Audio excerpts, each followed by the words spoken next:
আসসালামু আলাইকুম। স্বাগতম সবাইকে SSC model test master class গণিতে। আমি তোমাদের শেফ আছি তোমাদের সাথে। আজকে আমরা পড়বো হচ্ছে অধ্যায় 11, বীজগণিত, অনুপাত এবং সমানুপাত। মোটামুটি অনেক মজার একটা চ্যাপ্টার। তো আমরা এই চ্যাপ্টারের শুরুতে আগে হচ্ছে কিছু কনসেপ্ট নিয়ে আলোচনা করব, তারপর হচ্ছে ওই রিলেটেড কিছু আমরা এমসিকিউ সলভ করব, এবং শেষের দিকে কিছু ম্যাথ আছে যেগুলো আমাদের এসএসসি পরীক্ষায় আসে বা এসেছিল, ওইগুলো নিয়ে আমরা হচ্ছে আলোচনা করব। ঠিক আছে, তাহলে চলো আমরা শুরু করি। আমরা হচ্ছে শুরুতে পড়বো হচ্ছে অনুপাত। অনুপাত জিনিসটা কি আসলে? তো এই জিনিসটা তোমরা কম বেশি সবাই জানো যে অনুপাত হচ্ছে দুটি রাশির তুলনা। মানে মনে করো যে আমি হচ্ছে সাপোজ একজন তমালকে, আমি মনে করো যে হচ্ছে তমালকে হচ্ছে 50 টাকা দিলাম, আর জামালকে আমি মনে করো যে 100 টাকা দিলাম, বা জামালকে আমি 150 টাকা দিলাম। ঠিক আছে, তাহলে এদের টাকার অনুপাতটা কত? এদের টাকার অনুপাতটা হচ্ছে তোমার, আমি যদি বলি যে এদের টাকার অনুপাত কত, তাহলে এদের টাকা, এদেরকে যে টাকা দিয়েছি সেই অনুপাতটা হচ্ছে 50/150। মানে মোট কথা ভাগ, আমরা দুইটা রাশিকে যদি ভাগ করি তাহলে ভাগ করে একদম, মানে এদের ভিতর কমন যে পোর্শনটুকু আছে ওই কমন পোর্শনটুকু কিন্তু উপর নিচ থেকে কাটাকাটি যাবে। যেরকম দেখো, 50 এবং 150, 50-এ কিন্তু 150-এ কিন্তু কমন পোর্শন কত আছে? তিনটা 50 আছে, তিনটা 50। তো এই যে এই 50 এই 50 কাটাকাটি যে কিন্তু আমার 1/3 থাকে। তো এই দেখো 1 আর 3-কে তুমি কিন্তু কাটাকাটি করতে পারতেছো না। তার মানে অনুপাত মানে হচ্ছে একদম কাটাকাটি করে এমন একটা পর্যায়ে যাওয়া, যে যে পর্যায়ে যাওয়ার পর আমরা আর ওইটাকে আর কোনো ছোট রাশিতে বা ছোট সংখ্যায় কনভার্ট করতে পারবো না। তুমি 1 আর 3-কে কিন্তু কাটাকাটি করে তুমি আর ছোট সংখ্যায় কনভার্ট করতে পারবে না। তার মানে আমি যদি বলি তমাল এবং জামালের টাকার অনুপাত হচ্ছে 1:3। ঠিক আছে, আমি যদি আবার বলি তমাল এবং জামাল 1:3, জামাল আর তমাল কত হবে? জামাল আর তমাল হবে তখন 3:1। এটা হচ্ছে তমাল জামাল। আর যদি আমি জামাল তমাল বলি, জামাল ইস্টু তমাল, এটা হবে হচ্ছে তোমার 3:1। ঠিক আছে, মানে আমার শুরুতে যেটা থাকবে অনুপাত হচ্ছে তার আর কি, মানে প্রথমে অনুপাত তার তার থাকবে এটা। এবার এটুকু তো একদম বেসিক। আমাদের দেখো অনেক সময় একটা আমরা যখন ম্যাথ করতে থাকি, আমাদের যেমন মনে করো তোমাকে বলে যে ক এবং খ, ক/খ ইজ ইকুয়ালস টু, আমাদের এবার অনুপাত দেওয়া আছে, এবার টাকা বের করা লাগবে। ঠিক আছে, ক/খ ইজ ইকুয়ালস টু মনে করো 2:5 দেওয়া। ঠিক আছে, এখন আমি বললাম যে ক এবং খ কে যদি আমি মোট 200 টাকা দিই, ক এবং খ কে আমি মোট আমি 210 টাকা দিব। ঠিক আছে, ক এবং খ কে মোট আমি 210 টাকা দিব, বা আচ্ছা হ্যাঁ 210 টাকা দিব, তাহলে ক কত পাবে, খ কত পাবে? এই টাইপের ম্যাথ করার সময় কি আমরা ধরি না যে ধরি ক পাবে, ক পাবে 2x, আর খ পাবে 5x। এখন এই ক পাবে 2x, খ পাবে 5x, আমরা এখানে x কেন ধরে করি? দেখো এখানে বলছে ক/খ ইজ ইকুয়ালস টু 2x এবং 5x। মোট টাকা কত? মোট টাকা হচ্ছে 210 টাকা। মোট টাকা 210। ওকে, এখন এই ক 2x এবং খ 5x এটা ধরার কারণ কি? দেখো আমরা যখন অনুপাত বের করছিলাম তখন আমরা এই অনুপাত থেকে মোট টাকা 150, তমালের টাকা ছিল 150, জামালের টাকা ছিল 150, মানে তমালের ছিল 50, জামালের ছিল 150। তো এদের অনুপাত বের করার সময় এদের ভিতরে যে সর্বোচ্চ কমন যে জিনিসটা আছে, এই দুইটা জিনিস আমরা কাটাকাটি করে দিছি। 50-এর ভিতরে একটা 50 এবং 150-এর ভিতরে তিনটা 50 আছে, তাহলে উপর এই মোট সর্বোচ্চ কমন কিন্তু 50 এবং 50, তাহলে উপরে নিচ থেকে আমরা 50 কাটাকাটি করে 1/3 পাইছি। তো মোট টাকার অনুপাত থেকে আমরা ফিক্সড একটা নাম্বার হচ্ছে কাটাকাটি করে দিছি। মোট টাকার অনুপাত থেকে ফিক্সড একটা নাম্বার কাটাকাটি করে দিছি। তো আমরা ওই ফিক্সড নাম্বারটা যদি জানি, দেখো আমরা অনুপাত জানি 1:3, এখানে আমরা যে ফিক্সড নাম্বার কাটাকাটি করে দিছি সেটা ছিল 50, আমরা 1-এর থেকেও 50 নিছি, 3 থেকেও 50 নিছি। তো এই ফিক্সড নাম্বারটা যদি আমরা জানতাম তাহলে তমালের কত টাকা ছিল, জামালের কত টাকা ছিল, এটা কিন্তু আমরা বের করতে পারবো। তার মানে অনুপাত থেকে যে ফিক্সড নাম্বারটা আমি কাটাকাটি করে দিছি, ওই ফিক্সড নাম্বারটা জানলে আমরা মোট টাকা বের করতে পারবো। তাহলে কি জিনিসটা কি দাঁড়াচ্ছে, যে আমাদের অনুপাতকে যদি আমরা একটা ফিক্সড একটা নাম্বার দ্বারা গুণন দেই, তাহলে আমরা ওই আগের আগের মানে অ্যাকচুয়াল নাম্বারটা পাবো। অনুপাত কিন্তু অ্যাকচুয়াল নাম্বার না। ঠিক আছে, কাটাকাটি করার পর যেটা থাকে ওইটা। তো অ্যাকচুয়াল নাম্বারটা বের করার জন্য ওই ফিক্সড নাম্বারটা আমাদের গুণন দিতে হবে, এই জন্য ওই ফিক্সড নাম্বারটাকে আমরা এক্স ধরি। ফিক্সড নাম্বারটা আমরা এক্স ধরে করি, যেমন এই ফিক্সড নাম্বারটাকে আমি এক্স ধরছি, এই ফিক্সড নাম্বারটাকে আমি এক্স ধরছি, মানে দুইটা ফিক্সড নাম্বার তো সেম, দুইটাতে 50 50 বা 60 60 যেটাই হোক ফিক্সড নাম্বার। এক্স ধরার পরে দেখো এই 2x-টা হবে আমার অ্যাকচুয়াল অ্যাকচুয়াল টাকার পরিমাণ। ক অ্যাকচুয়াল যে টাকাটা পাবে সেটা 2x, এবং খ অ্যাকচুয়াল যে টাকা হবে সেটা হবে 5x। এই জন্য কোনো একটা অনুপাত দেওয়া থাকলে ওই অনুপাতটাকে আমরা ধরি ধরি মোট টাকা 2x, মোট টাকা 5x, এরকম এরকম করে ধরি। ঠিক আছে, আশা করি বুঝতে পারছো। তাহলে তারপর কি করি? তাহলে ক পাবে 2x, খ পাবে 5x, তাহলে মোট কত পাবে? মোট পাবে 2x plus 5x is equals two 210 টাকা। তাদের দুজনকে কিন্তু কি আমি 210 টাকা দিছি। তো এবার কাটাকাটি করলে দেখো এই 7x ইজ ইকুয়ালস টু 210, তো এক্স ইকুয়াল টু কত হবে? এক্স ইকুয়াল টু 30 হবে। তো আলটিমেটলি যে জিনিসটা দাঁড়াচ্ছে, আমরা কিন্তু এই ফিক্সড নাম্বার যে এক্স, এটা কিন্তু পেয়ে গেছি। ফিক্সড নাম্বারটা যে এক্স 30 হবে, এটা কিন্তু আমরা পেয়ে গেছি। তো এবার আমরা 2 এর সাথে 30 গুণন দিব, আর 5 এর সাথে 30 গুণন দিব, তাহলে আমরা দেখো মোট টাকা পেয়ে যাবো। তাহলে ক পাবে 60 টাকা এবং খ পাবে 150 টাকা। সো আশা করি তোমরা বুঝতে পারছো কেন আমরা অনুপাত দেওয়া থাকলে আমরা এক্স দ্বারা গুণন দিই। ওকে, এটা গেল। এরপরে দেখো আমাদের এবার এখানে তো আমাদের কয়টা, দুইটা অনুপাত ছিল, তিনটার ক্ষেত্রেও সত্যি এটা। যদি আমাদের তিনটা অনুপাত আসে সেই ক্ষেত্রে সত্যি। যেরকম মনে করো ক, খ এবং গ, আমরা এবার তিনটা নিয়ে আসবো। তো মনে করো ক পাবে 10 টাকা, খ পাবে 20 টাকা, গ পাবে 30 টাকা। ঠিক আছে, তাহলে এবার খেয়াল করো যে প্রত্যেকটার ভিতর কি 10 করে কমন না? আমরা এই 10-এর ভিতর 10 আছে একটা, তারপরে 20-এর ভিতর 10 আছে দুইটা, 30-এর ভিতর 10 আছে তিনটা, তো তাদের টাকার অনুপাত হচ্ছে 1:2:3। ওকে, আশা করি বুঝতে পারছি জিনিসটা কি করলাম। এরপর দেখো অনেক সময় আমাদের অনুপাতে এরকম দেওয়া থাকে যে ক ইস টু খ ইস টু গ is equals to half is to 1/3:1। এইটাকে আমাদের সিম্পলিফাই করতে পারে, মানে ইন্টিজার বা পূর্ণ সংখ্যা করতে পারে। হাফ কে, 1/3 কে এবং অন কে, মানে এই অনুপাতটাকে আমাদের পূর্ণ সংখ্যা অনুপাতে আকারে প্রকাশ করতে পারে। আমাদের তো এখানে ভগ্নাংশ আকারে দেওয়া আছে। তো ভগ্নাংশ আকারে আমাদের একটু বুঝতে অসুবিধা হয় যে কে বেশি পাবে কে কম পাবে। ঠিক আছে, সো দেখো আমরা এই জিনিসটাকে পূর্ণ সংখ্যা কিভাবে করব। এখানে কি ভগ্নাংশ হাফ এবং 3 আছে না? হাফ এবং 1/2 1/3, তাই তো? আমাদের যতগুলো ভগ্নাংশ থাকবে সবগুলো হরের লসাগু বের করব। এখানে আমাদের ভগ্নাংশ আছে তিনটা, হাফ, 1/3 এবং অনও কিন্তু একটা ভগ্নাংশ, 1/1। ওকে, তো এখানে তিনটা ভগ্নাংশের লসাগু কত? 1 2 3, এই তিনটা লসাগু হচ্ছে 6। তো আমি প্রত্যেকটা অনুপাতকে 6 দ্বারা গুণন দিব। আমরা যদি প্রত্যেকটা অনুপাতকে সেম নাম্বার দ্বারা গুণন দিই, অনুপাত চেঞ্জ হয় না। ঠিক আছে, 1/3 × 6, আচ্ছা সরি, ইস টু 1 × 6। প্রত্যেকটা অনুপাতকে আমি এই যে এদের ভগ্নাংশগুলো ছিল ভগ্নাংশের হরের লসাগু দ্বারা গুণ করছি। ঠিক আছে, তাহলে আমরা হবে 3:2:6। এইটা হবে হচ্ছে আমাদের অনুপাত। তাহলে ক পাবে 3 ভাগ, খ পাবে 2 ভাগ এবং গ পাবে 6 ভাগ। তো আমি তোমাদের একটা এইচডাব্লিউ দেই, মনে করো এ বি সি ডি, চারটা ভগ্নাংশ, আচ্ছা ইউ দিই। চারটা ভগ্নাংশের অনুপাত দেওয়া আছে, সেটা মনে করো যে 1/3:1/4 1/5 1/6 1/8। এই যে এই চারটা অনুপাতকে তোমরা একটু সিম্পলিফাই করবা। ঠিক আছে, এটা তোমাদের এইচডাব্লিউ। এরপরে দেখো যে আমাদের যে টপিকটা আছে সেটা হচ্ছে সমানুপাত এবং ক্রমিক সমানুপাতি। সমানুপাত জিনিসটা কি? সমানুপাত হচ্ছে যদি এই প্রথম দুইটা রাশির অনুপাত এবং দ্বিতীয় আর এরপরে আরো দুইটা রাশি, চারটা রাশির ভিতরে প্রথম দুইটা রাশির অনুপাত এবং এর পরবর্তী দুইটা রাশির অনুপাত সমান হয়, তাহলে তাকে আমরা সমানুপাত বলবো। তাহলে মনে করো আমাদের চারটা রাশি দেওয়া আছে এ বি সি ডি। যদি a is to B is equals to C is to d হয়, তাহলে একে সমানুপাত বলে। তাহলে একে সমানুপাত বলে। ঠিক আছে, তাহলে এবার খেয়াল করো a is to B is equals to C is to d হলে একে আমরা সমানুপাত বলতে পারবো। এবার যেমন আমি তোমাকে একটা এক্সাম্পল দিই। এ এর মান মনে করো 5, বি এর মান মনে করো যে 15, সি এর মান মনে করো যে হচ্ছে সি এর মান সাপোজ ধরো তোমাকে আমি বলে দিলাম 10, আর ডি এর মান 30। তাহলে দেখো এ এবং বি এর অনুপাত এটা কিন্তু 1:3, আবার সি এবং ডি এর অনুপাত এরও কিন্তু তোমার কি 1:3। তার মানে এই এ বি সি ডি এদেরকে সমানুপাত বলা যাবে। ঠিক আছে, এখন কোন একটা রাশি যদি সমানুপাত হয় তাহলে তাদেরকে আমরা কিভাবে এক্সপ্রেস করতে পারি? যদি কখনো এরকম থাকে যে এ ইস টু বি, তারপর যদি ডাবল ইস টু দেওয়া থাকে, দেখো এই যে এখানে কিন্তু ডাবল ইস টু দেওয়া আছে, তারপর যদি সি ইস টু ডি দেওয়া থাকে, এই এ ইস টু বি এরপর double is to C is to D মানে হচ্ছে এ এবং বি এর অনুপাত আর সি এবং ডি এর অনুপাত সমান। এটা সমানুপাত মিন করে। তার মানে আমি এখান থেকে লিখতে পারবো a by b is equals to c by d.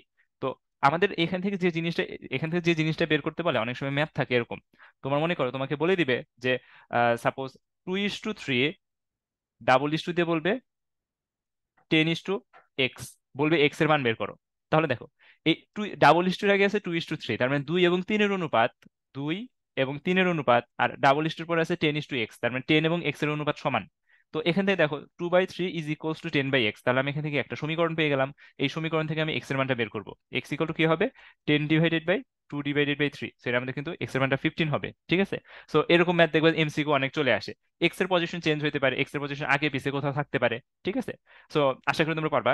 তো একটা এইচডাব্লিউ তোমরা একটু রাখো যে x² = 5, তারপর আমি ডাবল ইস টু দিয়ে বললাম যে হচ্ছে দাঁড়াও আচ্ছা হ্যাঁ, 2x + 1:10। সো এখান থেকে তোমরা এক্স এর মানটা বের করবা। ঠিক আছে, একদম ইজি একটা প্রবলেম, আশা করি পারবা। এরপর দেখো আছে ক্রমিক সমানুপাতে কি। ক্রমিক সমানুপাতিটা হচ্ছে, আমরা তো সমানুপাতটা বুঝলাম, তো ক্রমিক সমানুপাতিটা হচ্ছে যদি এরকম হয় কখনো যে আমাদের সমানুপাতিতে চারটা রাশি থাকে, এ বি সি এবং ডি। ক্রমিক সমানুপাতিতে তিনটা রাশি থাকে।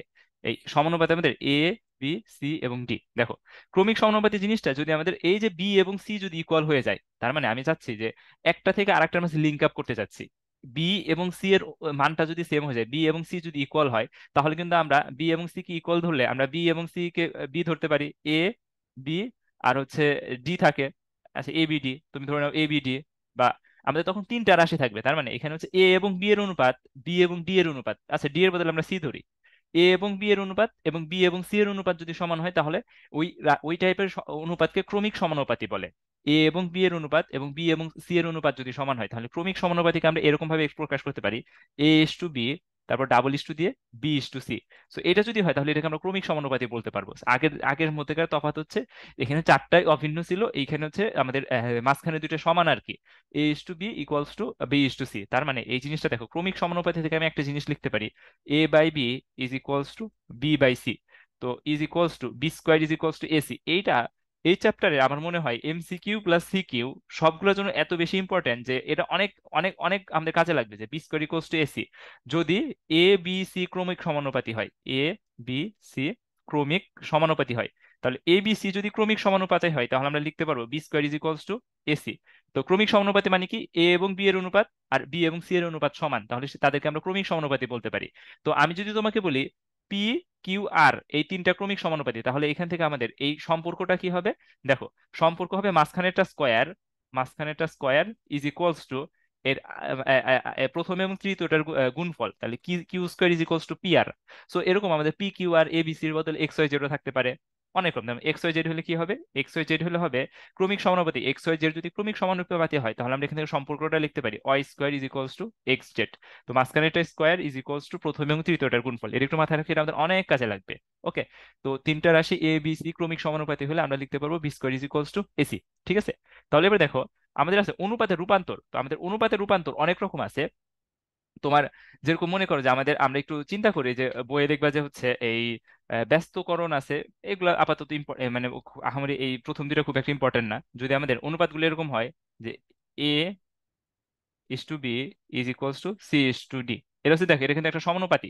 এ ইস টু বি এবং সি ইস টু ডি হলে এটা কিন্তু সমানুপাতি। এটা কিন্তু ক্রমিক সমানুপাতি না, কিন্তু এটা কি সমানুপাতি। তাহলে এইখান থেকে আমরা বিভিন্ন প্রপার্টি লিখতে পারবো। এ ইস টু বি আর সি ইস টু ডি হলে আমরা একটা জিনিস লিখতে পারি, দেখো তো। প্রথম প্রপার্টি হচ্ছে ব্যস্তকরণ। তো ব্যস্তকরণ জিনিসটা কি? ব্যস্তকরণ জিনিসটা হচ্ছে দেখো, a by b is equals to c by d. A is to b আর সি ইস টু ডি যদি সমান মানে হয়, তাহলে আমরা এখান থেকে লিখতে পারবো a by b is equals to c by d. এখন a by b is equals to c by d হলে আমরা আর গুণ করে দিতে পারি বা ব্যস্ত গুণন করে দিতে পারি। A by C is two কি বি বাই ডি হইতে পারে। তো এখান থেকে দেখো আমরা যে জিনিসটা লিখতে পারবো, এখান থেকে কিন্তু আমরা লিখতে পারবো যে a is to C is equals to b is to d. তার মানে a is to B is equals to C is to d হলে এটাকে আমরা এ ইস টু সি অথবা বি ইস টু ডি আকারেও লিখতে পারি। ঠিক আছে, সো এই জিনিসটাকে বলছে ব্যস্তকরণ আর কি।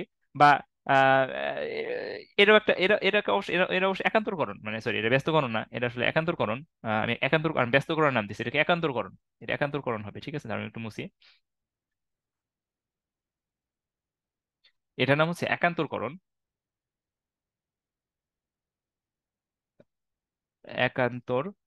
একান্তরকরণ মানে কি? দেখো, একান্তরকরণ মানে হচ্ছে আমরা এই বি এবং সি কে কিন্তু আড়াআড়ি গুণন করে দিচ্ছি। তো বি এবং সি কে যদি আমরা আড়াআড়ি গুণন করে দিই, তাহলে কিন্তু এই ভগ্নাংশ দুইটা কোনো চেঞ্জ হয় নাই। সো তাহলে আমরা এ is to C is equals to b is to d লিখতে পারি। এটা হলো একান্তরকরণ। ঠিক আছে, তো এরপরে আছে দেখো ব্যস্তকরণ। ব্যস্তকরণ জিনিসটা কি? ব্যস্তকরণ জিনিসটা হচ্ছে মানে উল্টে উল্টে যাবে আর কি। ঠিক আছে, ব্যস্তকরণ জিনিসটা হচ্ছে উল্টে যাবে। ব্যস্তকরণ, দেখো, তোমার মনে করো যে a is to b equals to C is to d হলে কি লেখা যায়? H to b equals to C is to d হলে আমরা a by b is equals to c by d লিখতে পারবো। তো আমি যদি এক কাজ করি, আমি এই বাম পাশকে অন দ্বারা ডিভাইড করবো, ডান পাশকে ওয়ান দ্বারা ডিভাইড করবো, তাহলে এ ইস টু বি কে যদি ওয়ান দ্বারা ডিভাইড করি আমরা কি বি বাই এ লিখতে পারবো। আর ডান পাশকে যদি ওয়ান দ্বারা ডিভাইড করি, তাহলে কি ডি বাই এ লিখতে পারবো, সরি ডি বাই সি লিখতে পারবো। তাহলে ব্যাপারটা কি দাঁড়াচ্ছে যে আমাদের ছিল আগে a is to B equal to C is to d, এখন আমাদের হয়ে যাচ্ছে b is to e a equals to d is to c. তো এটা হচ্ছে আমাদের ব্যস্তকরণ, জাস্ট উল্টে যাবে। ঠিক আছে, তো এরপরে যেটা আছে সেটা হচ্ছে যোজন। এখন থেকে আমাদের ইম্পর্টেন্ট প্রপার্টি শুরু। আগে তো এটা খুব একটা ইম্পর্টেন্ট ছিল না, এটা তোমরা জানো। শুধুমাত্র যোজন দেখবো। মনে করো আমাদের হচ্ছে দুইটা মানে আমাদের হচ্ছে এই অনুপাত দেওয়া আছে a:b = c:d। তাহলে কি লেখা যায়, আমরা a/b = c/d লিখতে পারবো। এটা ইকুয়ালস আমরা লিখতে পারি a+b/b = c+d/d। ঠিক আছে, মানে এই জিনিসটা ইকুয়ালস টু আমরা লিখতে পারবো a+b/b। যদি এইটা হয় তাহলে আমরা এখান থেকে লিখতে পারি, তোমার দ্বারাও যদি এটা হয় তাহলে সুতরাং a/b = c/d হলে আমরা লিখতে পারি a/b = b c/d/d। তার মানে আমরা উপরে যোজন করে দিতে পারবো, এটা ট্রু। ঠিক আছে, এই স্টেটমেন্টটা ট্রু। যদি আমাদের অনেক কাজে লাগে পরে। a/b = c/d হলে a+b/b = c+d/d লেখা যায়। এখন এটা কিভাবে সম্ভব খেয়াল করো, আমাদের কি a/b = c/d দেওয়া আছে, আমরা উভয় পক্ষে এক যোগ করে দিব। a/b এর সাথে এক যোগ করব, আর c/d এর সাথে আমরা এক যোগ করবো, তাহলে কিন্তু আমাদের কি ভগ্নাংশের কোনো পরিবর্তন হচ্ছে না, সমীকরণের কোনো পরিবর্তন হচ্ছে না। ঠিক আছে, তাহলে এবার খেয়াল করো, এই আমরা যদি এবার এখানে লসাগু করি তাহলে a+b/b = c+d/d। তো এটাকে বলে যোজন। ঠিক আছে, বিয়োজনও সেম কাহিনী। বিয়োজনে জাস্ট আমরা এক বিয়োগ করব। আমরা যে আমাদের যে দুইটা ভগ্নাংশ আছে, বিয়োজন যদি a/b = c/d হয়, এবার আমরা উভয় পক্ষ থেকে যদি এক বিয়োগ করি a/b - 1 = c/d - 1, তাহলে আমরা লিখতে পারবো a-b/b = c-d/d। ঠিক আছে, সো আমাদের এইটাও ট্রু। এরপরে দেখো আমাদের যোজন বিয়োজন একসাথে অ্যাপ্লাইড হবে। আমাদের যোজন বিয়োজনটা একসাথে অ্যাপ্লাইড হবে। তো যোজন বিয়োজনটা যদি আমরা একসাথে দেখি, যোজন বিয়োজন এটা অলরেডি তোমরা জানো। যোজন তো যোজন বিয়োজনের কনসেপ্টটা হচ্ছে, যদি a/b = c/d হয়, তাহলে আমরা যদি এই উপরে যদি আমরা এই মানে লবটাকে ফিক্স রেখে আমরা যদি হর যোগ করি, এবার তাহলে নিচে লবটাকে ফিক্স রেখে আমরা হর বিয়োগ করব। আর এখানে যেহেতু আমরা লবকে ফিক্স রেখে হর যোগ করছি, তাহলে এই ডান পাশে তাই করা লাগবে, সি কে ফিক্স রেখে ডি যোগ করব, নিচেও সি কে ফিক্স রেখে ডি মাইনাস করবো। এটাকে বলে যোজন বিয়োজন। আবার বিয়োজন যোজনও সেম, বিয়োজন যোজন মানে হচ্ছে আগে বিয়োগ পরে যোগ। এগুলো তোমরা সবাই জানো কম বেশি, যোজন বিয়োজন। তারপরে আরেকবার কনসেপ্ট মানে মনে করায় দেওয়ার জন্য বললাম। সো আশা করি বুঝতে পারছো এখানে আমরা এই কোন জিনিসপত্রগুলো হচ্ছে করলাম। এরপরে আমাদের এখন যে জিনিসটা আছে, এখন যে ইয়াটা আসবে, এটা বেশ ইম্পর্টেন্ট একটা কনসেপ্ট। সেটা হচ্ছে যে যদি আমাদের এরকম হয় a/b = c/d = e/f, সাপোজ আমরা তিনটা ভগ্নাংশ, তো এইটা ইকুয়াল টু আমরা লিখতে পারবো প্রত্যেকটার হরকে যোগ করে এবং প্রত্যেকটা লবকে যোগ করে আমরা ইকুয়াল আগের যে কোনো ভগ্নাংশের মতো করে লিখতে পারবো। দেখো a/b = c/d = e/f হলে এই প্রত্যেকটার লবের যোগফল আর প্রত্যেকটার হরের যোগফল নিয়ে যে আমরা একটা নতুন অনুপাত পাবো, সেটা আগের তিনটা অনুপাতের সমান হবে। এই যে আমি এখন যে প্রপার্টিটা পড়াইলাম, এই প্রপার্টি আগে যতগুলো প্রপার্টি পড়াইছি সবগুলোর ভিতর থেকে সবচেয়ে বেশি ইম্পর্টেন্ট। ঠিক আছে, মানে আমি বোঝাতে চাচ্ছি a/b = c/d = e/e হলে এই যে প্রত্যেকটা a c e, এই প্রত্যেকটা হরের যোগফল আর প্রত্যেকটা লবের যোগফল, এই যে এখান থেকে যে আমরা একটা অনুপাত পাবো, এই অনুপাত আগের অনুপাতগুলো সমান হবে। এটা একটু মাথায় রাখবে। ঠিক আছে, এটা আমাদের অনেক সময় অ্যাপ্লিকেশন কাজে লাগে। জাস্ট এটা অনুপাতের রূপান্তর এই পর্যন্তই, আর তেমন কিছু না। এরপরে দেখো আমাদের লাস্ট একটা টপিক হচ্ছে, সেটা হচ্ছে ধারাবাহিক অনুপাত। তো ধারাবাহিক অনুপাত জিনিসটা কি? ধারাবাহিক অনুপাতটা হচ্ছে তোমার, মনে করো আমাদের বললাম যে হচ্ছে এই a/b ইকুয়াল টু মনে করো 4:5, আর b/c মনে করো 2:3। এখন আমাদের a/b/c কত হবে? তার মানে আমরা চাচ্ছি যে a/b আর b/c দেওয়া আছে, এটা কিন্তু তোমার অনুপাত হবে না। যদি এরা কিন্তু তোমার সমানুপাতি হবে না বা ক্রমিক সমানুপাতি হবে না। ধারাবাহিক অনুপাত কিন্তু ক্রমিক সমানুপাতি না। ক্রমিক সমানুপাতি কখন হইতো? এই ক্রমিক সমানুপাতি তখন হইতো যদি a/b আর a/b এর অনুপাত আর b/c এর অনুপাত সমান হইতো, তখন আমরা কি ক্রমিক সমানুপাতি বলতে পারতাম। মানে a/b ও মনে করো 1:3, b/c ও মনে করো 1:3, তখন এটাকে আমরা ক্রমিক সমানুপাতি বলতে পারতাম। ঠিক আছে, বা হ্যাঁ, এ এবং বি এর অনুপাত এবং বি এবং সি এর অনুপাত যদি সমান হইতো, তাহলে আমরা এটাকে ক্রমিক সমানুপাতি বলতে পারতাম। কিন্তু এখানে কিন্তু বি এবং সি এর অনুপাত কিন্তু সমান না, তাহলে কিন্তু এটাকে আমরা ক্রমিক সমানুপাতি বলতে পারবো না, এটা ধারাবাহিক অনুপাত। তো ধারাবাহিক অনুপাত জিনিসটা হচ্ছে a এবং b এর অনুপাত আর বি এবং সি এর অনুপাত যদি দেওয়া থাকে, তাহলে এখান থেকে আমরা a/b/c লিখতে পারি। তার মানে দেখো, ধারাবাহিক অনুপাত আমরা তখনই বের করতে পারবো আগের লাইনের শেষের অনুপাত এবং পরের লাইনের প্রথম অনুপাত যদি সেম হয়, তাহলে আমরা এই তিনটা অনুপাতের মধ্যে সম্পর্ক করতে পারবো। বা আমরা চাইলে চারটা অনুপাতের মধ্যে সম্পর্ক করতে পারি। কিরকম? তোমার যদি a/b, b/c আর c/d দেওয়া থাকে, দেখো তাহলে এই যে দ্বিতীয় অনুপাত শেষ হয়েছে কি দিয়ে? সি দিয়ে। তো তৃতীয় অনুপাত যদি c/d হয়, তাহলে আমরা এই এ is to b is to c করতে পারবো। ঠিক আছে, a is to b is to C is to t, তখন আমরা চারটা অনুপাতের মধ্যে সম্পর্ক করতে পারবো। মোট কথা যে আমাদের আগের অনুপাত যেখানে শেষ হয়েছে, আগের অনুপাত যেটা দিয়ে শেষ হয়েছে, পরের অনুপাত যদি এটা দিয়ে শুরু হয় বা ধারাবাহিকভাবে এটা দিয়ে শুরু হয়, তাহলে আমরা এই অনুপাতগুলোর মাঝে সম্পর্ক করতে পারি। তো সি ইস টু ডি, এরপরে যদি কোনো অনুপাত থাকে ডি ইস টু ই, তাহলে আমরা এই যে ডি এবং ই এর মান দেওয়া আছে, তাহলে আমরা এখান থেকে a is to b is to C is to d is to e, আমরা টোটাল এই পাঁচটা অনুপাতের মধ্যে সম্পর্ক করতে পারবো। ঠিক আছে, তো আমি তোমাদের দুইটা অনুপাতে বোঝাবো সম্পর্ক করা, আর পরে তিনটা অনুপাত, এবং বাকিগুলো তোমাদের একটা একটা করতে দিব।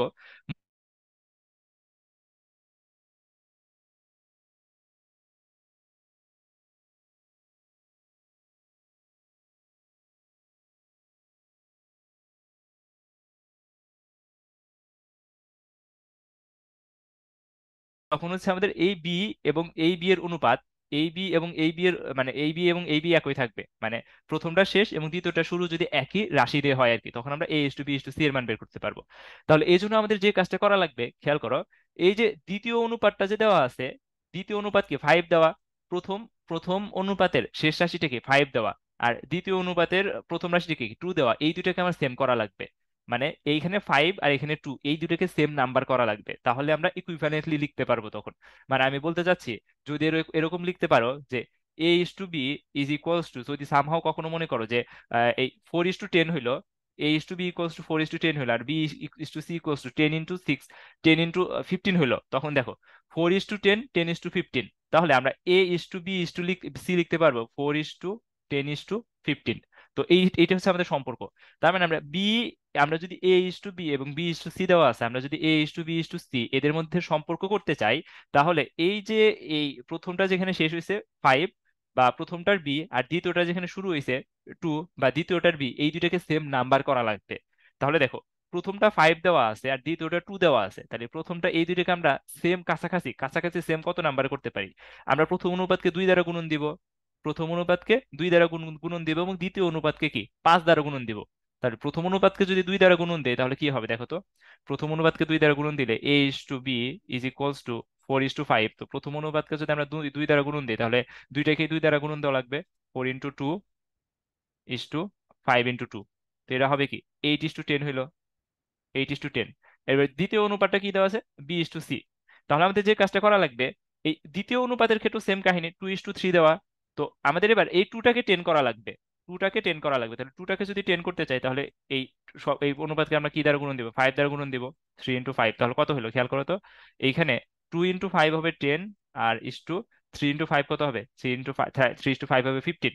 তাহলে খেয়াল করো, আমরা এ is to B equal to পেলাম 8:10, আর B is to C equal to পেলাম 10:15। তাহলে এখানেও 10 সেম, এখানেও 10 সেম, তাহলে আমরা এ is to b is to C equal to লিখতে পারবো 8:10:15। ঠিক আছে, এই হচ্ছে আমাদের ধারাবাহিক অনুপাত এবং তিনটা অনুপাতের মধ্যে সম্পর্ক। তো এবার মনে করো আমাদের যদি এরকম দেওয়া থাকতো, suppose A is to B is equals to 4:5, আর B is to C is equals to 2:3, আর মনে করো সি ইস টু ডি দেওয়া আছে, সি ইস টু ডি দেওয়া আছে মনে করো, আচ্ছা তোমার মনে করো যেটা দেওয়া আছে 5:4। ঠিক আছে, 5:4 না, আমরা 5:6 ধরলাম। ঠিক আছে, 5:6 দেওয়া আছে, তাহলে আমাদের বললো যে এবার a is to b is to C is to d is equals to what, এই চারটা অনুপাত কত হবে? ঠিক আছে, তাহলে এই কাজটা আমরা কিভাবে করব? এই কাজটা করতে হলে খেয়াল করো, এখানে একটু খুব ভালোভাবে খেয়াল করবা, যে আমাদের এই যে প্রথম অনুপাত যেখানে শেষ হয়েছে 5-এ, আর দ্বিতীয় অনুপাত যেখানে শুরু হয়েছে 2-তে, এই দুইটা মান সেম করা লাগবে। ঠিক আছে, আবার এই সি এবং ডি এর ক্ষেত্রে দ্বিতীয় অনুপাত যেখানে শেষ হয়েছে 3-তে, আর প্রথম অনুপাত যেখানে শেষ হয়েছে শুরু হয়েছে 5-এ, এই দুইটার মান সেম করা লাগবে। ঠিক আছে, করলেই তাহলে আমরা ইকুয়াল লিখতে পারবো। তার মানে আমাদের আগেরটা যেখানে শুরু হয়েছে আর পরেরটা যেখানে থেকে শুরু হয়েছে তাদের মান সেম হওয়া লাগবে। তাহলে দেখো আমরা অলরেডি এই যে কাজটা করছিলাম, যে এ ইস টু বি এবং বি ইস টু সি এর ক্ষেত্রে যে কাজটা করছি, a is to B is equal to কি লিখতে পারবো, 4:5। তো আমরা এখানে 10 করছিলাম, এই 5-কে 10 করছিলাম, আর এই 2টাকে 10 করছিলাম, তাই তো? কি দিয়ে 10 করছিলাম আমরা, 2 দ্বারা মাল্টিপ্লাই করে, 4 × 2 = 5 × 2। তাহলে আমরা এখান থেকে লিখতে পারবো 8:10। আমরা এ is to B equal to লিখতে পারবো 8:10, B is to C equal to কি লিখতে পারবো, 2:3। তো আমরা এখানে 5 দ্বারা মাল্টিপ্লাই করছিলাম, মাল্টিপ্লাই করে 10:15 করছিলাম।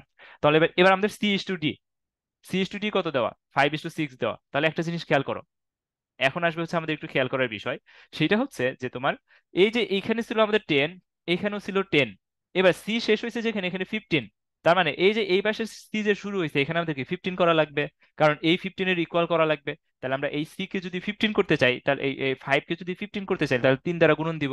তাহলে 3 দ্বারা গুণন দিলে দেখো 3 5 15, 15 আর 3 6 18, 18। তার মানে 8:10, 10:15, 15:18। তো আমাদের দেখো যেখানে শেষ হয়েছে আর যেখানে শুরু হয়েছে এই মানগুলো কিন্তু সমান, এই 10 10 সমান, এই 15 সমান। তাহলে আমরা এখান থেকে লিখতে পারবো A:B:C:D ইজ ইকুয়ালস টু 8:10:15:18। এই হচ্ছে আমাদের ধারাবাহিক অনুপাতের কনসেপ্ট। ঠিক আছে। তো এই ছিল মোটামুটি আমাদের যদি অনুপাত দেওয়া থাকতো, তাহলে আমরা এখান থেকে ধারাবাহিক অনুপাত অ্যাপ্লাই করে A:B:C এর মানগুলো বের করবো। ঠিক আছে, এরকম টাইপের প্রবলেমগুলো এমসিকিউ আসে, তখন আমরা আরো ডিটেলসে দেখবো। ওকে, তাহলে এবার দেখো আমরা এমসিকিউ একটু সলভ করবো খুব দ্রুত। তোমাদের এখানে দেখো বলছে যদি পি কিউ আর ক্রমিক সমানুপাতি হয়, যদি কখনো বলে যে ক্রমিক সমানুপাতি মানে মাঝখানে যেটা আছে সেটার স্কোয়ার ইকুয়াল টু প্রথম এবং তৃতীয়টা, q square equals to P r. যদি ক্রমিক সমানুপাতি বলে পি কিউ আর ক্রমিক সমানুপাতি, মাঝখানে যেটা আছে কিউ স্কোয়ার, এই q square is equals to P r লেখা যাবে। ঠিক আছে।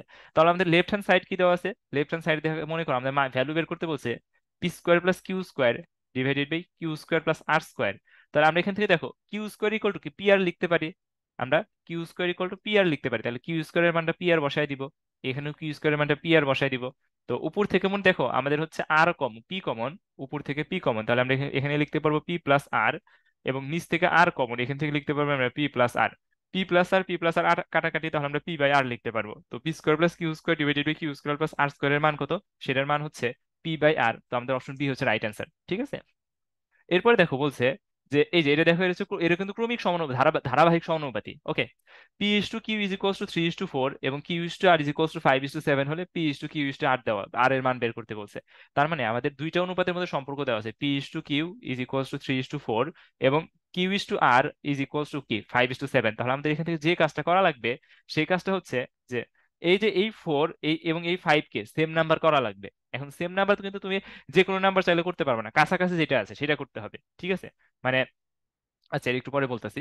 তো 4 এবং 5 কে আমি সেম নাম্বার করতে চাইলে আমরা কি করতে পারি, প্রথম অনুপাতকে আমরা 5 দ্বারা গুণন দিব এবং দ্বিতীয় অনুপাতকে আমরা 4 দ্বারা গুণন দিব। তাহলে প্রথম অনুপাতকে 5 দ্বারা গুণন দিলে এটা আমার 20 হয়ে যাবে, আর দ্বিতীয় অনুপাতকে যদি 4 দ্বারা গুণন দিই এটা আমার 20 হয়ে যাবে। তো আমাদের কিন্তু সেম নাম্বার হয়ে যাচ্ছে। ঠিক আছে।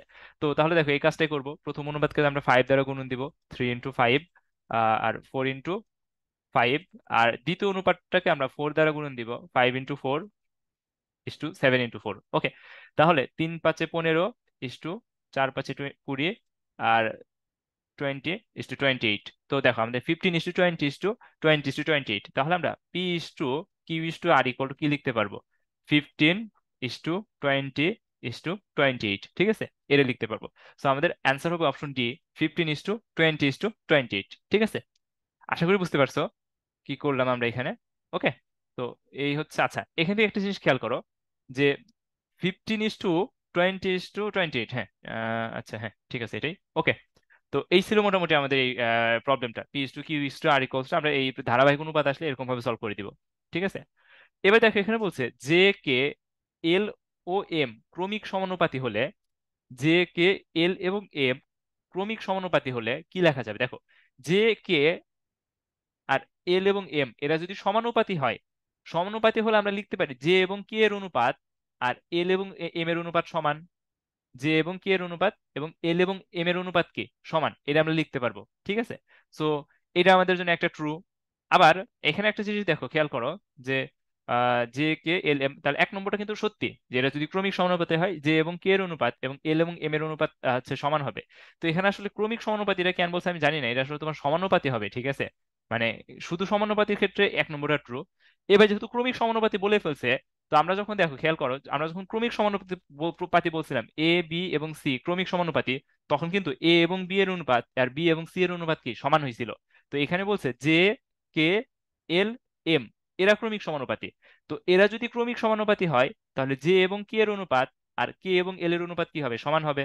ওকে, জে এবং কে এর অনুপাত এবং কে এবং এল এর অনুপাত সমান হবে। আর একটা কি হবে, কে এবং এল এর অনুপাত আর এল এবং এম এর অনুপাত কিন্তু সমান হবে।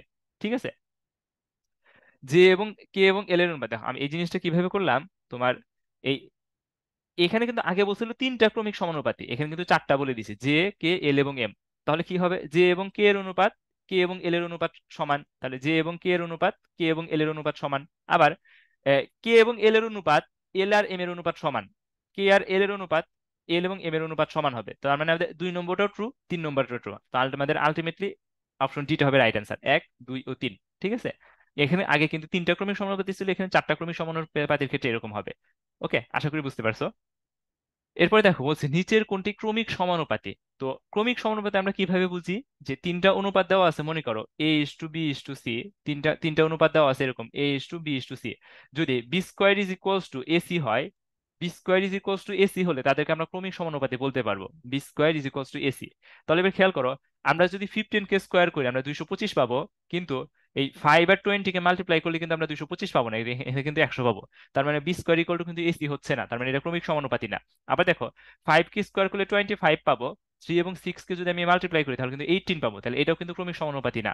এখানে 5 কে স্কোয়ার করলে 25 পাবো, 2 এবং 10 কে মাল্টিপ্লাই করলে আমরা 20 পাবো, তার মানে B square equal to AC না, এটাও ক্রমিক সমানুপাতি না। দেখো, 4 কে স্কোয়ার করলে আমরা 16 পাবো, 8 আর 2 কে মাল্টিপ্লাই করলেও কিন্তু আমরা 16 পাবো, তার মানে একমাত্র এই কন্ডিশনে বি স্কোয়ার ইকুয়াল টু আমরা এসি লিখতে পারবো। তার মানে অপশন সিটা হচ্ছে আমাদের ক্রমিক সমানুপাতি। ঠিক আছে, এটা গেল। এরপরে দেখো বলছে এ বি সি ক্রমিক সমানুপাতি হলে নিচের কোনটি সঠিক। দেখো, এ বি সি ক্রমিক সমানুপাতি হলে B square equal to AC হবে, এটা ট্রু, এটা আমরা জানি। এখন আরেকটা জিনিস খেয়াল করো, এ বি সি যদি ক্রমিক সমানুপাতি হয় তাহলে আমরা কি লিখতে পারি, এ এবং বি এর অনুপাত বি এবং সি এর অনুপাত কি সমান হয় না, এ এবং বি এর অনুপাত এবং বি এবং সি এর অনুপাত সমান হয়। তো আমরা একটু আগে যোজনের নিয়ম থেকে পড়ছিলাম যে উভয় পক্ষে যদি আমরা এক যোগ করে দেই, যোজন, ওই যে যোজন মানে অনুপাতের যে তোমার ইয়া ছিল ধর্মাবলী, বা আমরা যে ইয়াগুলো পড়ছিলাম বিভিন্ন অনুপাতের ধর্মগুলো আর কি, তখন এরকম ছিল যে যোজন মানে হচ্ছে যদি এ এবং বি আর সি এবং ডি যদি তোমার সমান হয়, এ এবং বি এর অনুপাত সি এবং ডি এর অনুপাত যদি সমান হয় তাহলে a plus d divided by b আর c plus d divided by d, এই দুইটা মান সমান হবে। তো সিমিলারলি এ এবং বি এবং সি এর অনুপাত যদি সমান হয় তাহলে a plus b divided by b এবং b plus C divided by c, এই দুইটা সমান হবে। তার মানে আমাদের 3 নম্বরটা হচ্ছে রাইট অ্যান্সার হবে। কিন্তু অনুপাতের ক্ষেত্রে B equal to A plus C divided by two এটা কখনো হয় না। তুমি খেয়াল করবা এ বি সি 3টা ক্রমিক সমানুপাতি নিয়ে চেক করবা যে কখনো B equal to A plus C divided by two তুমি লিখতে পারবা না। ঠিক আছে, তো আমাদের 1 এবং 3 হচ্ছে রাইট অ্যান্সার, অপশন বি। ওকে, এরপরে দেখো বলছে দুইটি সংখ্যার অনুপাত 3:5 এবং এদের গসাগু 4 হলে সংখ্যা দুটির লসাগু কত। এরকম টাইপের প্রবলেম অনেক অহরহ অহরহ আসে, এই জিনিসটা কনসেপ্ট এখন ভালো করে ক্লিয়ার করে নাও, পরে আর কোনো অসুবিধা হবে না। দেখো, দুইটা সংখ্যার অনুপাত যদি 3:5 হয় তাহলে এতে ধরি সংখ্যাটি, আমরা এর আগে বলছিলাম একদম শুরুতে পড়ছিলাম, ধরি সংখ্যা দুইটি 3x আর 5x। কেন এক্স আসে এটা কিন্তু বুঝাইছিলাম প্রথমে, একদম ধরি সংখ্যা দুটি 3x এবং 5x। তাহলে আমরা সংখ্যা দুইটা 3x এবং 5x পেলাম। এবার মনে করো তোমাকে অনুপাত দেওয়া আছে, এখন বললো যে এদের লসাগু কত হবে, এদের লসাগু বের করতে বললো। তাহলে সংখ্যা দুইটা কি 3x আর 5x না, 3x আর 5x, তাহলে এদের লসাগু কত হবে। বা আচ্ছা আমি একটু জেনারেল কেস ধরি, ঠিক আছে, মনে করো এ এবং বি ধরবো। মনে করো 3x আর 5x না ধরে আমরা সংখ্যা দুইটাকে এ অনুপাতটাকে আমরা এ এস টু বি ধরলাম, তাহলে সংখ্যা দুইটা কি হবে, এ এক্স এবং বি এক্স হবে। তাহলে এদের গসাগু কত হবে। দেখো, গসাগু মানে গরিষ্ঠ সাধারণ গুণনীয়ক, গরিষ্ঠ সাধারণ গুণনীয়ক, তার মানে এই দুইটা সংখ্যার ভিতরে সবচেয়ে কমন যে সংখ্যাটা আছে, তার সবচেয়ে বড় কমন যে সংখ্যাটা আছে এইটাই হচ্ছে গসাগু হবে। তো একটা জিনিস খেয়াল করো, অনুপাত মানে হচ্ছে যে এই যে মানে এ ইস টু বি, মানে এ এবং এ আর বি এর মাঝে কিন্তু আর কোনো কমন কিছু নাই। তো আমরা এই সংখ্যা দুইটা যখন বের করতে যাব তখন এদের সাথে আমরা এক্স গুণন করি। আমরা যখন সংখ্যা দুইটা বের করবো এদের সাথে তখন আমরা এক্স গুণন করি। তো এক্স গুণন করার কারণটা হচ্ছে যে আমরা দুইটাতেই কমন একটা নাম্বার গুণন করি এবং এটাই কিন্তু সর্বোচ্চ কমন একটা নাম্বার হবে। গসাগু মানে গরিষ্ঠ সাধারণ গুণনীয়ক মানে হচ্ছে দুইটা নাম্বারের ভিতর সবচেয়ে কমন নাম্বার যেটা আছে, সবচেয়ে বড় কমন নাম্বার যেটা আছে।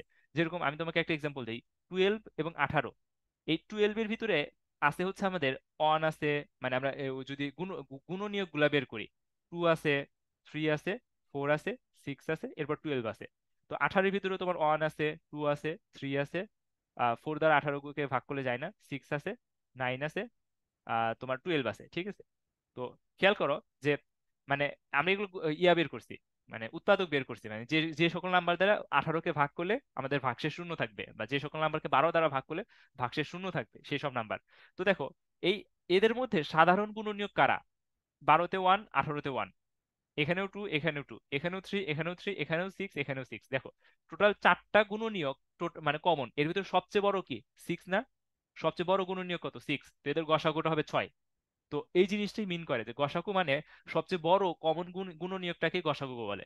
তো আমরা যদি কোনো একটা নাম্বারকে এক্স দ্বারা গুণন দেই, এবং একটা নাম্বার যদি এ এক্স এবং আর একটা নাম্বার যদি বি এক্স হয়, এদের ভিতর সবচেয়ে বড় কমন গুণনীয়ক কিন্তু এক্সই হবে। ঠিক আছে, এই জন্য আমরা গসাগু বলতে পারি এক্স হবে। তার মানে যদি কোনো অনুপাত এ ইস টু বি হয়, তাহলে সংখ্যা দুইটা কি এ এক্স এবং বি এক্স হবে, এবং এদের গসাগু হবে এক্স। ওকে, আর লসাগুটা কত হবে? লসাগুটা হবে, খেয়াল করো, লসাগু হচ্ছে লঘিষ্ঠ সাধারণ গুণিতক, মানে সবচেয়ে ছোট গুণিতক যেটা। তো লসাগুটা নর্মালি তোমার হয় হচ্ছে এই যে অনুপাতগুলোর গুণফল ইনটু এই যে সবচেয়ে বড় কমন যে গুণনীয়কটা আছে, বা সবচেয়ে বড় কমন যে নাম্বারটা আছে ওই নাম্বারটার গুণফল। তার মানে গসাগু হচ্ছে এক্স, আর লসাগু হবে এ ইন্টু বি ইন্টু এক্স। লসাগু এ ইন্টু বি ইন্টু এক্স কিভাবে হলো, এটা একটু তোমরা চিন্তা করলে বুঝে যাবা। ঠিক আছে, সো এই যদি কোনো সংখ্যা, আমি আবার বলি, যদি কোনো অনুপাত এ ইস টু বি হয়, তাহলে এদের সংখ্যা হয় এ এক্স এবং বি এক্স। সংখ্যা দুটো হয় এ এক্স এবং বি এক্স, আর লসাগু হয় এদের এদের গসাগু হয় এক্স, এবং লসাগু হয় এ ইন্টু বি ইন্টু এক্স। ওকে, আশা করি বুঝতে পারছো। তাহলে এখানে দেখো আমাদের দুটি সংখ্যার অনুপাত 3:5 দেওয়া আছে, বলছে যে এদের গসাগু 4। তো 3:5 দেওয়া আছে, তাহলে গসাগু, তাহলে সংখ্যা দুইটা কি হবে? 3x আর 5x হবে সংখ্যা দুইটা। গসাগু কত হবে? গসাগু হবে, গসাগু হবে এক্স। গসাগু এক্স ইকুয়াল টু হবে, তোমার দেখো, মানে যদি সংখ্যা দুটো 3x আর 5x হয়, তাদের গসাগু কি হবে এক্স। আমরা এই যে বাম পাশে দেখে আসলাম। তাহলে এই গসাগুর মান দেওয়া আছে 4, তার মানে কত, এক্স এর মান 4। এবার আমাদের লসাগু বের করতে বলছে, তাহলে লসাগু হবে, দেখো আমাদের দুটি সংখ্যা যদি 3x এবং 5x হয়, তাহলে এদের লসাগু হবে সংখ্যা অনুপাত দুইটার গুণনফল ইন্টু এক্স। তার মানে 3 × 5 × x। তো তুমি দেখো 3 × 5, আর x এর মান 4 তুমি জানো, তাহলে 3 × 5 = 15 গুণন 4, তাহলে কত হবে 60। তো এদের লসাগুটা হবে আমাদের 60। ওকে, তো এই কনসেপ্ট একটু মাথায় রাখলে আশা করি ইনশাল্লাহ পেরে যাবা। এরপর দেখো আমাদের বলছে যে দুটি সংখ্যার অনুপাত 5:6 এবং তাদের লসাগু দেওয়া আছে, এবার গসাগু বের করতে বলছে। তো দুটি সংখ্যার অনুপাত 5:6 দেওয়া আছে, তাহলে সংখ্যা দুইটা কি হবে? একটা 5x হবে, আর একটা কি হবে 6x হবে। এবং এদের গসাগু তাহলে কত হবে? এদের গসাগুটা হবে এক্স, আর লসাগুটা কত হবে? লসাগু হবে 5 × 6 × x, তার মানে কত 30x। ওকে, এবার প্রশ্ন মতে লসাগু হচ্ছে 150 বা 150, তার মানে 30x ইকুয়াল টু কত হবে 150 হবে। তো আমরা এখান থেকে যদি x এর মান বের করি, x ইকুয়াল টু 5 হবে। তো আমাদের গসাগু, গসাগু মানে x, তাহলে গসাগু কত হবে 5 হবে, x এর মান যা গসাগু সেটাই, তো আমাদের গসাগু হবে 5। ওকে, তো এটা কিন্তু ইজি।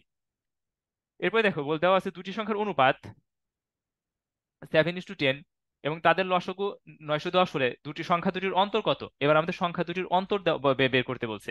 ওকে, এখন খেয়াল করো যে এখান থেকে আমরা যে জিনিসটা করতে পারি সেটা হচ্ছে তোমার, আমাদের দুটি সংখ্যার অনুপাত 7:10 দেওয়া আছে।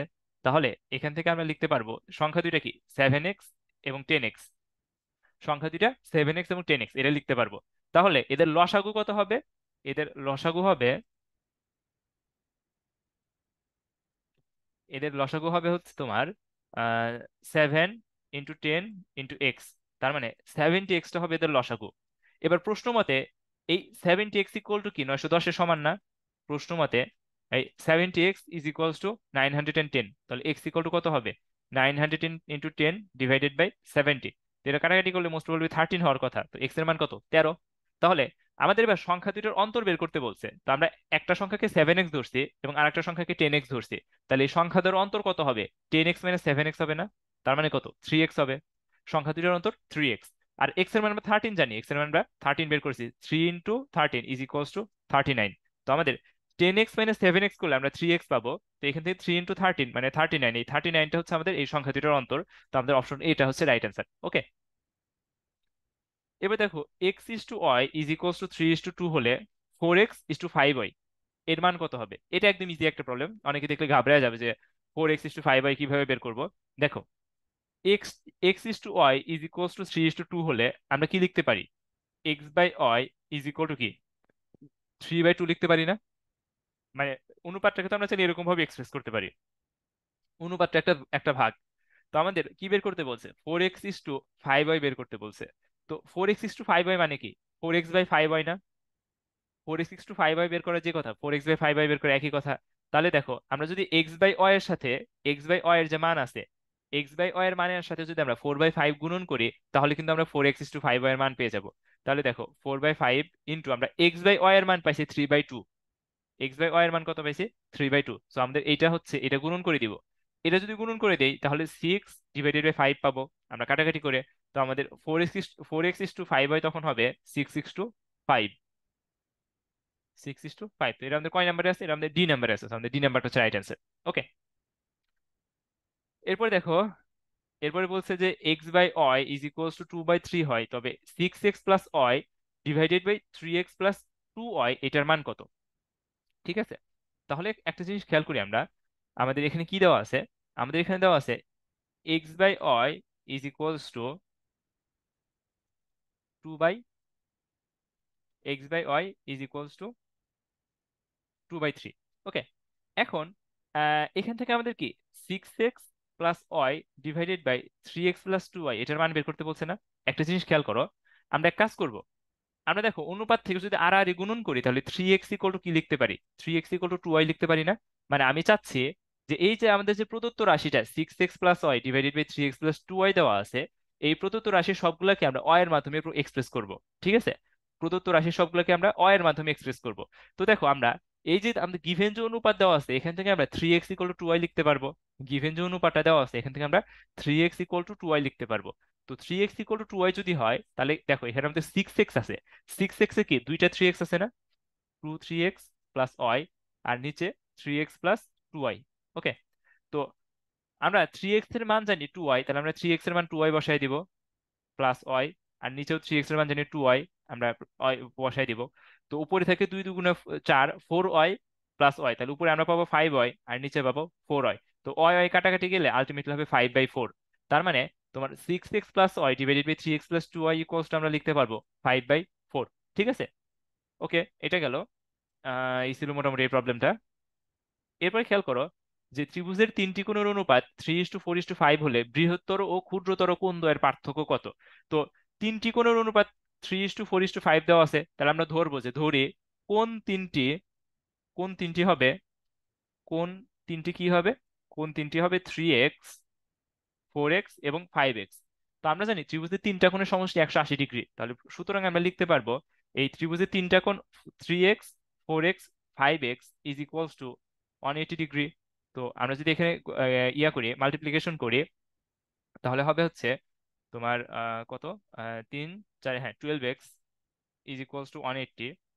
তো আমার আলটিমেটলি এক্স ইকুয়াল টু হবে 15। এক্স ইকুয়াল টু হবে 15। তাহলে আমাদের তিনটা কোণ কত হবে? তিনটা কোণের একটা কোণ হবে 3x, তাহলে 3x ইকুয়াল টু লেখা যাবে 45।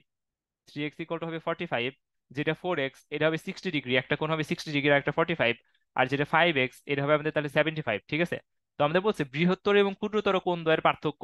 তাহলে বৃহত্তর কোণ 75, ক্ষুদ্রতর কোণ 45, এদের বিয়োগফল কত হবে? এদের বিয়োগফল হবে 30 ডিগ্রি। তো আমাদের 30 ডিগ্রি হচ্ছে রাইট অ্যান্সার। ওকে, এরপর বলছে একটি দ্রব্য 20% ক্ষতিতে বিক্রয় করা হলো, ক্রয় মূল্য ও বিক্রয় মূল্যের অনুপাত কত? একটা দ্রব্য 20% ক্ষতিতে কি করছে? বিক্রয় করছে। তো আমরা ধরবো যে ক্রয় মূল্য হচ্ছে 1 টাকা। ধরি ক্রয় মূল্য 1 টাকা। তো ক্রয় মূল্য যদি 1 টাকা হয় তাহলে 20% ক্ষতি হইলে বিক্রয় মূল্য কত হবে? 20% ক্ষতি হলে বিক্রয় মূল্য কিন্তু আমাদের এই 1 টাকা থেকে 20% ক্ষতি হয়েছে। মানে তুমি যে টাকাতে কিনছো তার চেয়ে যদি কম টাকায় বিক্রি করো তাহলে সেটাই তো আমাদের ক্ষতি। মানে তত ওই তাহলে তো আমাদের ক্ষতি হবে, তাহলে বিক্রয় মূল্য কম হবে, ক্রয় মূল্যের চেয়ে বিক্রয় মূল্য কম হবে। তো 20% ক্ষতি মানে 1 টাকার 20%, তাহলে 1 টাকার 20% হয় 0.2। তার মানে আমাদের 0.8 টাকা হচ্ছে বিক্রয় মূল্য। তাহলে ক্রয় ক্রয় মূল্য 1 টাকা এবং বিক্রয় মূল্য কত? 0.8 টাকা। তো আমরা এবার আমাদের ক্রয় মূল্য এবং বিক্রয় মূল্যের অনুপাত বের করতে বলছে, তাহলে ক্রয় মূল্য আর বিক্রয় মূল্যের অনুপাত কি 1:0.8 হবে, কিন্তু 1:0.8 কোথাও কোথাও দেওয়া নাই। তো দেখো 1:0.8টাকে আমরা 1/0.8 আকারে লিখতে পারি। তো এটাকে যদি আমরা সিম্পলিফাই করতে চাই আমরা এক কাজ করতে পারি, উপরে নিচে 10 দ্বারা গুণন দিব, তাহলে আমাদের কি 10/8, মানে দশমিকটা চলে যাচ্ছে, দশমিক দিকটা ভ্যানিশ করার জন্য আমরা উপরে নিচে 10 দ্বারা গুণন দিচ্ছি, তাহলে 10/8 হবে। তাহলে উপরে পাবো আমরা 5, উপরে পাবো 5, নিচে পাবো 4। তো আমাদের ক্রয় মূল্য আর বিক্রয় মূল্যের অনুপাত হবে 5:4। ক্রয় মূল্য এবং বিক্রয় মূল্যের অনুপাত হবে 5:4। তার মধ্যে অপশন বি হচ্ছে আমাদের রাইট অ্যান্সার। ওকে, এরপর খেয়াল করো আখের রসে চিনি ও পানির অনুপাত 3:7 হলে এতে কি পরিমাণ চিনি আছে? দেখো চিনি এবং পানির অনুপাত 3:7 হলে কি পরিমাণ চিনি আছে, তাহলে আমরা ধরে নিব যে চিনি আছে 3x পরিমাণ, পানি আছে 7x পরিমাণ। ঠিক আছে, চিনি আছে 3x পরিমাণ, পানি আছে 7x পরিমাণ। তাহলে মোট মোট মোট পরিমাণ কত? মোট চিনি এবং পানির পরিমাণ কত? মোট পরিমাণ হবে হচ্ছে 3x plus 7x is equals two 10x। তাহলে মোট আছে 10x। তো আমাদের বের করা লাগবে কি পরিমাণ চিনি। দেখো অ্যান্সার কিন্তু সবগুলো পার্সেন্টেজ আকারে দেওয়া আছে, মানে কত পার্সেন্ট। তার মানে আমাদের বের করা লাগবে যে 10x এ চিনি আছে 3x পরিমাণ, তাহলে 100-তে কত চিনি আছে। আর তাহলে কিন্তু আমরা অনুপাত পেয়ে যাব। তাহলে 10x এ চিনি আছে আমাদের কত? 3x পরিমাণ। মোট যেহেতু 10x, এখানে আমাদের চিনি কত? 3x। তাহলে 10x অ্যামাউন্টে চিনি আছে 3x। তাহলে একে আছে 3x/10x। 100-তে কত হবে? আমাদের 100-তে আছে হচ্ছে 3x/10x × 100। তাহলে এখান থেকে কাটাকাটি করলে আমরা পাবো 30। তো আমাদের এই চিনির পরিমাণ কিন্তু 30%। বুঝতে পারছি? তো এই জিনিসটা বের করতে বলছে। আমাদের অপশন ডি হচ্ছে রাইট অ্যান্সার। এরপর বলছে 261টি আম তিন ভাইয়ের মধ্যে 1:3:1/3:1/5:1/9 অনুপাতে ভাগ করে দিলে প্রথম ভাই কতটি আম পাবে? ওকে, অসুবিধা নাই, তোমরা এই ম্যাথটা চাইলে অনেক রকম ভাবে করতে পারো। একটা নিয়ম হচ্ছে, আমরা ধরি যে তারা টোটাল আম পাবে 1/3x, 1/5x আর 1/9x, এতগুলো আম পাবে। ঠিক আছে, তাহলে মোট আমের পরিমাণ কত? তাহলে মোট আম, তাহলে মোট আম পাবে, তাহলে মোট কত আম পাবে? 1/3x plus 1/5x plus 1/9x। এরা মোট আমের পরিমাণ হবে, তারা মোট এতগুলো আম পাবে। এখন প্রশ্ন মতে মোট আম তো 261টা, তার মানে তারা এই এই নাম্বার ইকুয়াল টু 261 হবে। ঠিক আছে, তো এখান থেকে তোমরা একটু এলসিএম করে বা ক্যালকুলেটর ইউজ করে এক্স এর মানটা বের করবা। তো এই এক্স এর মানটা বের করে প্রথম ভাই কতটি আম পাবে সেটা বের করতে বলছে। প্রথম ভাই কতটি আম পাবে, তার মানে এই এক্স এর মানটাকে 1/3 এর সাথে গুণন করে দিলেই প্রথম ভাই যতটি আম পাবে সেটা বের করতে পারবা। ঠিক আছে, তো এটা একটু করে নিও, আমার কাছে ক্যালকুলেশন নাই তো। এরপর দেখো এখানে বলছে যে 3:8। এই দেখো এখানে কিন্তু এরা কিন্তু আমাদের কি হবে, সমানুপাতি হবে। আমি কিন্তু একদম শুরুতে বলছিলাম যে যদি 3:8 এরপর ডাবল ইস্টু থাকে, y:32 থাকে, এর মানে হচ্ছে প্রথম দুইটা সংখ্যার অনুপাত এবং এই এর পরবর্তী দুইটা সংখ্যার অনুপাত সমান হবে। তার মানে আমরা 3/8 ইজ ইকুয়ালস টু y/32 লিখতে পারবো। 3/8 ইজ ইকুয়ালস টু y/32। তো আমাদের এই পাশে কাটাকাটি করে y ইকুয়াল হবে 12, y এর মান হবে কত? 12। So আমাদের অপশন বি হচ্ছে রাইট অ্যান্সার। ওকে, এরপরে দেখো a/b is equal two b/c is equal two 2/3 হলে a:c এর মান কত? a/b is equals two b/c is equals to 2:3 দেওয়া আছে। আমাদের a এবং c এর অনুপাত বের করতে বলছে। আচ্ছা, এরা কিন্তু একটা ক্রমিক সমানুপাতি। এটা কি একটা ক্রমিক সমানুপাতি? তাহলে খেয়াল করো যে a/b এর অনুপাত দেওয়া আছে 2:3, আর b আর c এর অনুপাত কত দেওয়া আছে? 2:3, তাই তো? আমি এক কাজ করব, এ আমরা এই এ আর বি, আমাদের কি এ আর সি এর অনুপাত বের করতে বলছে না? আমরা c/b ইকুয়াল টু কত হবে বলো তো? a/b, বি আর সি এর অনুপাত যদি 2:3 হয়, সি এবং বি এর অনুপাত কত হবে? সি আর বি এর অনুপাত 3:2 হবে। জাস্ট উল্টে যাবে। ওই যে এটা হচ্ছে তোমার ব্যস্তকরণ ছিল না? আমি যে ব্যস্তকরণ পড়াইছিলাম, ওই ব্যস্তকরণের কনসেপ্ট। তাহলে এবার a/b এর অনুপাতের সাথে যদি আমরা c/b এর অনুপাত গুণন করি, তাহলে দেখো তো। আচ্ছা, আচ্ছা আমি একটু উল্টা করছি। আচ্ছা, আমাদের উল্টা এই কাজটা করার দরকারই নাই। এটা এই এক্স এই ব্যস্তকরণ করার দরকার নেই, ব্যস্তকরণ ছাড়াই হবে। খেয়াল করো, আমাদের a/b এবং b/c এর অনুপাত দেওয়া আছে। তো আমরা যদি এই a/b এর অনুপাতের সাথে b/c এর অনুপাত গুণন করি, তাহলে কিন্তু এই b b কাটাকাটি যায়, আমার a আর c এর অনুপাত থাকে। তো আলটিমেটলি দেখো a/b এর অনুপাত কত? 2/3। b/c এর অনুপাত কত? 2/3 ইজ ইকুয়াল টু কি a/c এর অনুপাত হবে। তো আমার আলটিমেটলি a/c ইকুয়ালস টু 4/9। তো আমাদের a:c ইকুয়াল টু হবে 4:9। তো আমাদের a এবং c এর অনুপাত হবে 4:9। অপশন সি হচ্ছে রাইট অ্যান্সার। ওকে, এরপর দেখো বলছে 5, 10, 8 এর চতুর্থ সমানুপাতি কোনটি? তো চতুর্থ সমানুপাতি মানে এই যে সমানুপাতি কি জিনিস, আমরা 5, 10, 8 এবং চতুর্থ সমানুপাতিকে আমরা এক্স ধরলাম। তো সমানুপাতি মানে প্রথম দুইটার অনুপাত এবং পরের দুইটার অনুপাত সমান হবে। তার মানে 5/10 ইজ ইকুয়ালস টু 8/x হবে। ঠিক আছে, তো বিভিন্ন ল্যাঙ্গুয়েজে থাকতে পারে। তো আলটিমেটলি এই x/হাফ, তো আমাদের x ইকুয়াল হবে 16। তার মানে আমাদের এদের চতুর্থ সমানুপাতির মান হবে 16। আমাদের যদি প্রথম তিনটার মান দেওয়া থাকে, চতুর্থ সমানুপাতি বের করতে বলে, তাহলে আমরা এই কাজ করব, প্রথম দুইটার অনুপাত ইজ ইকুয়ালস টু পরবর্তী দুইটার অনুপাত সমান ধরে করব। ওকে, এরপর দেখো বলছে যে অনুপাতের শর্ত X is to Y is equals to Y is to X হইলে এক্স ইকুয়াল টু ওয়াই হবে। দেখি তো আমরা এটা একটু চেক করি। এক নম্বরটা বলছে যে X is to Y is equals to Y is to X. তো এক্স ইস টু ওয়াই মানে কি? X by Y. আর ওয়াই ইস টু এক্স মানে কি? Y by X. এবার তোমরা আর আর গুণন করো। আর আর গুণন করলে X square is equals to Y square হবে। আমরা যদি উভয় পক্ষকে স্কোয়ার বর্গমূল করে দিই বা রুট করে দিই তাহলে এক্স ইকুয়াল টু ওয়াই হবে। তার মানে এক নম্বরটা সত্যি। X is to Y is equal to Y is to x হলে কি এক্স ইকুয়াল টু ওয়াই, এটা ট্রু হবে। দুই নম্বরটা দেখো আমাদের কি বলছে যে X is to Y is equals to M is to N হইলে, তাহলে আমাদের এখানে বলছে দেখো তো, আমরা জানি X by Y is equal to M by N যদি হয়, X by Y is equals to M by N যদি হয়, তাহলে যোজনের নিয়ম থেকে জানি যে x plus Y by Y is equal to M plus N by N, এটা সমান হবে। এটা আমরা যোজনের নিয়ম থেকে জানি। তো আমাদের কিন্তু এখানে এটাই জিনিসটা জিনিসটা বলছে X plus Y by Y M plus N by N. তো আমাদের অপশন টু কিন্তু রাইট অ্যান্সার। ঠিক আছে। তিন নম্বরটা কি বলছে? তিন নম্বরটা বলছে যে X is to Y is equals to Z is to P হলে, এক্স ইস টু ওয়াই বা X by Y is equals to Z by P হলে আমাদের আর আর গুণন করে দিছে। আর আর গুণন যদি করি তাহলে দেখো তো Y Z is equals to কিন্তু পি এক্স লিখতে পারবো। Y Z equals to P X, তার মানে আমাদের তিন নম্বরটা রাইট অ্যান্সার। তো আমাদের এক দুই তিন এই তিনটাই হচ্ছে আমাদের কি রাইট অ্যান্সার হবে। ঠিক আছে। তো এই হচ্ছে মোটামুটি এমসিকিউ গেল। দেখো আমাদের এই এমসিকিউ শেষ। এবার আমরা সিকিউ গুলো দেখবো। একদম ইজি ইজি কিছু সিকিউ আছে। তাহলে খেয়াল করো, আমাদের এখানে বলছে যে আহ, খ নাম্বারে দেওয়া আছে যে প্রমাণ করো পি। আচ্ছা, শুধুমাত্র একটা ইনফরমেশন দেওয়া আছে যে পি কিউ আর ক্রমিক সমানুপাতি। তো পি কিউ আর যদি ক্রমিক সমানুপাতি হয় তাহলে আমাদের প্রমাণ করতে বলছে যে এখানে অনেক বড় একটা এক্সপ্রেশন দেওয়া আছে, এই বড় একটা এক্সপ্রেশন দিয়ে জাস্ট ছোট্ট একটা এক্সপ্রেশন প্রমাণ করতে বলছে। তো দেখবা পরীক্ষায় এই জিনিসটা অনেক আসে, ক্রমিক সমানুপাতি বলছে এইটা এইটা এটা ক্রমিক সমানুপাতি, এটা প্রমাণ করো। এই টাইপের ম্যাথ অহরহ অনেক পাবা। সো ক্রমিক সমানুপাতি টাইপের একটা বেসিক জিনিস শুধু মনে রাখবা, যদি পি কিউ আর ক্রমিক সমানুপাতি হয় তাহলে কি হবে? Q square is equal to P r হবে। Q square is equals to P r. এই ইনফরমেশন ইউজ করে আমরা এই প্রমাণটা করতে পারবো। তাহলে আমাদের লেফট হ্যান্ড সাইড কি দেওয়া আছে? বাম পক্ষ দেওয়া আছে তোমার P to the power four, Q to the power four, R to the power four. আচ্ছা, পি ইনভার্স সিক্স দেওয়া, তাহলে এটাকে আমরা কি one by P to the power six লিখতে পারবো, one by Q to the power six লিখতে পারবো, one by R to the power six লিখতে পারবো। ঠিক আছে। সো আমরা এবার এই সব ভ্যালুগুলা মানে একবারে মানে গুণন ভাগ করে দিই। P by four, Q by four, R by four divided by P to the power six plus P by four, Q by four, R by four divided by Q to the power six plus P by four, Q by four, R by four divided by R to the power six.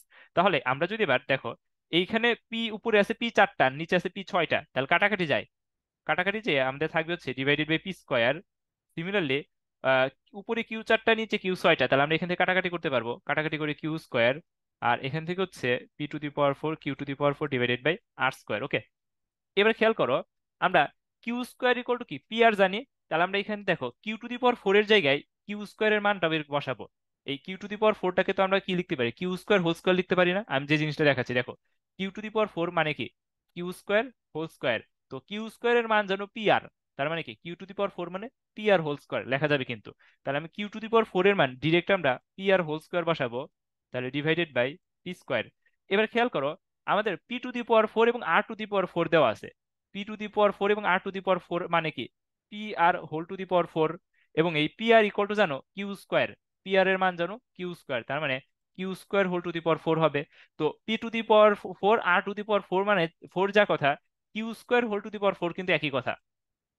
Q square whole to the power four divided by q square plus এখানে দেখো p to the power four এবং q to the power four দেওয়া আছে। তো q to the power four মানে কি p to the power r whole square, এটা আমরা জানি, divided by r square. Okay. তাহলে এবার আমরা যদি এখান থেকে ইয়া করি, p square r to the power six divided by p square plus p to the power eight, sorry q to the power eight divided by q square plus p to the power six r square divided by r square. তো ultimately কাটাকাটি করে দেখো আমার এখানে থাকবে r to the power six, q to the power six plus p to the power six. এটা কিন্তু আমাদের রাইট হ্যান্ড সাইডে প্রুফ করতে বলছে। ঠিক আছে। একদম ইজি একটা problem. Just q square equal to P r বসাই দিলাম আর আমরা আমাদের ইয়েতে লক্ষ্যে পৌঁছে গেলাম। ঠিক আছে। তো এই হচ্ছে আমাদের রাইট হ্যান্ড সাইড প্রুফ ছিল। এরপরে দেখো এটা মোটামুটি একটা ইন্টারেস্টিং একটা প্রবলেম, যে m square minus two M by a plus one equal to zero হলে দেখাও যে root over one plus a plus root over one minus a root over one plus a minus root over one minus a is equals to m. এটা কিন্তু অনেক আসে, অহরহ অনেক আসে, ঠিক আছে, পরীক্ষা অনেক আসে। তো দেখো এই প্রবলেমটা আমরা কিভাবে করবো, আমাদের কি দেওয়া আছে, m square minus two M by a plus one is equals to zero. এটা দাও, আমরা এখান থেকে এ এর মানটা বের করব, ঠিক আছে। আমরা এখান থেকে যদি এ এর মানটা বের করি তাহলে দেখো তো, m square plus one is equals to two M by a, এটা লেখা যাবে। ওকে, তাহলে এখান থেকে আমরা আলটিমেটলি এ ইকুয়াল টু কি লিখতে পারবো, two m divided by m square plus one, এর মানটা লেখা যাবে two m divided by m square plus one. Okay, এইবার খেয়াল করো, আমাদের জাস্ট কিছুই না, এখন আমরা এই ইয়ার মান বের করব, ওয়ান বাই এর মানটা বের করব। ওয়ান বাই এ কত হবে, one by a equals to হবে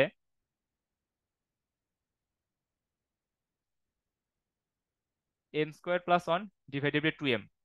এবার আস্তে আস্তে আমরা প্রমাণের দিকে যাব। এবার যোজন বিয়োজন করবো, আমরা যদি যোজন বিয়োজন করি তাহলে উপরে যদি যোজন করি ওয়ান প্লাস এ, আর যদি নিচে যদি আমরা বিয়োজন করি ওয়ান মাইনাস এ, তাহলে যোজন করলে হবে m square plus one plus two m, আর m square plus one minus two m সাইডে লিখে দিবা যোজন বিয়োজন করে, ঠিক আছে, এরকম কিন্তু লিখতে হবে না, মার্কস কাটবে পরীক্ষায়। One plus a divided by one minus a is equals to, এখানে পাবো m plus one whole square, নিচে পাবো m minus one whole square. Okay, এবার আমরা এক কাজ করবো, উভয় পক্ষে বর্গমূল করব। তো উভয় পক্ষে যদি বর্গমূল করি, root over one plus a root over one minus a, square square কাটাকাটি যাবে, তাহলে m plus one divided by m minus one হবে, ঠিক আছে। তাহলে আমরা এক কাজ করি, বর্গমূলটাকে কিন্তু টোটালটার উপরে যদি বর্গমূল থাকে তাহলে কিন্তু আমরা আলাদা আলাদা করে হরে এবং লবে রুট দিতে পারি, তো আমরা হরে এবং লবে রুট দিয়ে দিই। তো আমাদের মোটামুটি 80% কাজ শেষ। ওকে, এবার দেখো প্রমাণ পাওয়ার জন্য আমাদের আরেকটা জিনিস করা লাগবে, প্রমাণ পর্যন্ত যাওয়ার জন্য আমাদের আরেকবার যোজন বিয়োজন করা লাগবে। তো আমরা আরো একবার যোজন বিয়োজন করি, আরেকবার যদি যোজন বিয়োজন করি, root over one plus a plus root over one minus a is equals to root over one plus a minus root over one minus a is equals to কত হবে, m plus one plus m minus one, m plus one minus m plus one. Okay, তো দেখো উপরে থাকবে two M, নিচে থাকবে two, সমান ultimately is equals to m হবে। তো আশা করি বুঝতে পারছো জিনিসটা কি করলাম, এ এর মান বের করলাম, ওয়ান বাই এ করলাম, একবার যোজন বিয়োজন করলাম, বর্গমূল করলাম, আবার যোজন বিয়োজন করলাম, প্রুফ পেয়ে গেলাম, ঠিক আছে। তো এই ছিল হচ্ছে আমাদের এটার প্রমাণ। ওকে, এর একটু প্র্যাকটিস করি, ইম্পর্টেন্ট আছে। এরপর দেখো যে আমাদের ক নাম্বার প্রবলেম নিয়ে বলছে যে x cube plus y cube divided by x minus y plus z, x minus y plus z is equals to x into x plus y হলে দেখাও যে এক্স ওয়াই জেড ক্রমিক সমানুপাতি। তো আমাদের যদি কখনো কোনো সমীকরণে ক্রমিক সমানুপাতি প্রমাণ করতে বলে, চোখ বন্ধ করে y square equal to x z প্রমাণ করে দিবা, চোখ বন্ধ করে y square equal to x z প্রমাণ করবা। মানে আমরা যদি এই যে যেটা দেওয়া আছে এখান থেকে যদি y square equal to x z নিয়ে আসতে পারি তাহলে এই এক্স ওয়াই জেড ক্রমিক সমানুপাতি হবে, ঠিক আছে। তাহলে দেখো আমাদের কি দেওয়া আছে, আমাদের দেওয়া আছে x cube plus y cube divided by x minus y plus z is equals to x into x plus y. Okay, তো আমরা এখান থেকে a cube plus b cube মানে কি জানি, a cube plus b cube মানে a plus b into a square minus a b plus b square divided by x minus y plus z is equals to x into x plus Y. তো x into x plus y, দেখো এই যে both side থেকে x plus y কাটাকাটি করবো, কাটাকাটি করে আমরা আর আর গুণন করবো। তো আর আর গুণন করলে কি হবে, x square minus x y plus z square is equals to x square minus x y plus x z, এটা লেখা যাবে। এবার খেয়াল করো, আমাদের এক্স স্কোয়ার কাটা, মাইনাস এক্স ওয়াই কাটা, তো আমাদের আলটিমেটলি কি থাকে, আচ্ছা এখানে উপরে জেড স্কোয়ার হবে না, উপরে ওয়াই স্কোয়ার হবে। এই যে আমি একটু দেখো এখানে ভুল করছি, যে x square minus x y plus z square লিখছি না, x square minus x y plus y square হবে, ঠিক আছে, প্লাস ওয়াই স্কোয়ার। তো আমরা আলটিমেটলি দেখো ওয়াই স্কোয়ার ইকুয়াল টু কিন্তু এক্স জেড লিখতে পারবো। তো যেহেতু y square equal to x z, y square equal to x z মানে কি, x by Y is equal to y by z, y square equal to x z মানে কি x by Y is equal to y by z, সুতরাং x y z ক্রমিক সমানুপাতি, ঠিক আছে। তো এই হচ্ছে আমাদের এটা। ওকে, এরপরে দেখো বলছে যে একটি আয়তক্ষেত্রের দৈর্ঘ্য 40 মিটার এবং প্রস্থ 30 মিটার, ইহার পরিসীমা একটি বর্গক্ষেত্রের পরিসীমার সমান। বলছে আয়তক্ষেত্রের দৈর্ঘ্য 10% হ্রাস এবং প্রস্থ 10% বৃদ্ধি পেলে পেলে ক্ষেত্রফল শতকরা কত হ্রাস বা বৃদ্ধি পাবে। তো দৈর্ঘ্য যদি 10% হ্রাস পায় আর প্রস্থ যদি 10% বৃদ্ধি পায়, ক্ষেত্রফল শতকরা কত পার্সেন্ট হ্রাস বা বৃদ্ধি পাবে। তাহলে দেখো এই দৈর্ঘ্য কত দেওয়া আছে, দৈর্ঘ্য হচ্ছে 40 মিটার, প্রস্থ হচ্ছে 30 মিটার। তো দৈর্ঘ্য 10% হ্রাস পাইছে। তো দৈর্ঘ্য হ্রাস কত হবে? টোটাল দৈর্ঘ্য, দৈর্ঘ্য হ্রাস পাওয়ার পর, দৈর্ঘ্য হ্রাসের পরে দৈর্ঘ্য, হ্রাসের পরে নতুন দৈর্ঘ্য, হ্রাসের পরে নতুন দৈর্ঘ্য। দেখো 10% হ্রাস পাইছে, তার মানে 40 থেকে 10% আমরা হ্রাস করব। তাহলে 40 থেকে 10% হ্রাস করা মানে 40 × 0.1, তার মানে কত? 0.4। দাঁড়াও, 40 × 0.1 তার মানে 4 আর কি। তো আমাদের 36 মিটার হবে নতুন দৈর্ঘ্য। আর বৃদ্ধির পর নতুন প্রস্থ কত হবে? দেখো প্রস্থ বৃদ্ধি পেয়েছে 10%। তো প্রস্থ ছিল 30 মিটার, 10% কত? 3। তাহলে 30 + 3 = 33 মিটার। তো আমাদের নতুন দৈর্ঘ্য 36, নতুন প্রস্থ কত? 33 আর কি। তাহলে আমাদের আগে দেখো, দৈর্ঘ্য যদি 30 মিটার, প্রস্থ যদি 40 মিটার হয়, সরি, দৈর্ঘ্য 40, প্রস্থ যদি 30 মিটার হয়, তাহলে ক্ষেত্রফল কত হয়? ক্ষেত্রফল হবে 40 × 30, তার মানে 1200 বর্গমিটার বা মিটার স্কোয়ার। নতুন ক্ষেত্রফল কত হবে? নতুন ক্ষেত্রফল = 36 × 33 মিটার স্কোয়ার। এটা একটু তোমরা ক্যালকুলেট করবা, ক্যালকুলেট করে একটা মান পাবা। তো এবার আমাদের কত শতকরা কত হ্রাস বা বৃদ্ধি পাইছে, তো দেখবা যে কতটুকু আমাদের হ্রাস পায়, মোস্ট প্রবাবলি হ্রাস পাবে। যতটুকু হ্রাস পায় এরপরে হচ্ছে আমাদের জাস্ট ইয়া করে দিবা, মানে শতকরা মানটা বের করে দিবা যে আমাদের 1200-তে হ্রাস পাই এত। মানে তুমি সাপোজ নতুন ক্ষেত্রফল পেলে এক্স, নতুন ক্ষেত্রফল পেলে এক্স, তাহলে আমাদের শতকরা হ্রাস, এটা হ্রাস পাবে, ঠিক আছে? তাহলে শতকরা হ্রাস হবে, শতকরা হ্রাস = 1200 - এক্স ডিভাইডেড বাই 1200 ইন্টু 100%। ঠিক আছে? তো এই হচ্ছে আমাদের শতকরা হ্রাস আর কি। যেটা পাবা সেটা মাইনাস করে দিয়ে আগে যে 1200 ছিল ক্ষেত্রফল ইন্টু 100% করে দিলে মোটামুটি হচ্ছে শতকরা হ্রাস পেয়ে যাবা। ওকে। এরপর দেখো আমাদের এইটা, এটা করার আগে আমি তোমাদের একটা জিনিস করাবো। সেটা হচ্ছে যে এখানে কি বলছে? x+2a divided by x-2a plus x+2b divided by x-2b = 2। আচ্ছা, আমি একটু চাচ্ছি যে তোমাদের এরকম ভাবে দেখাইতে যে x+pa,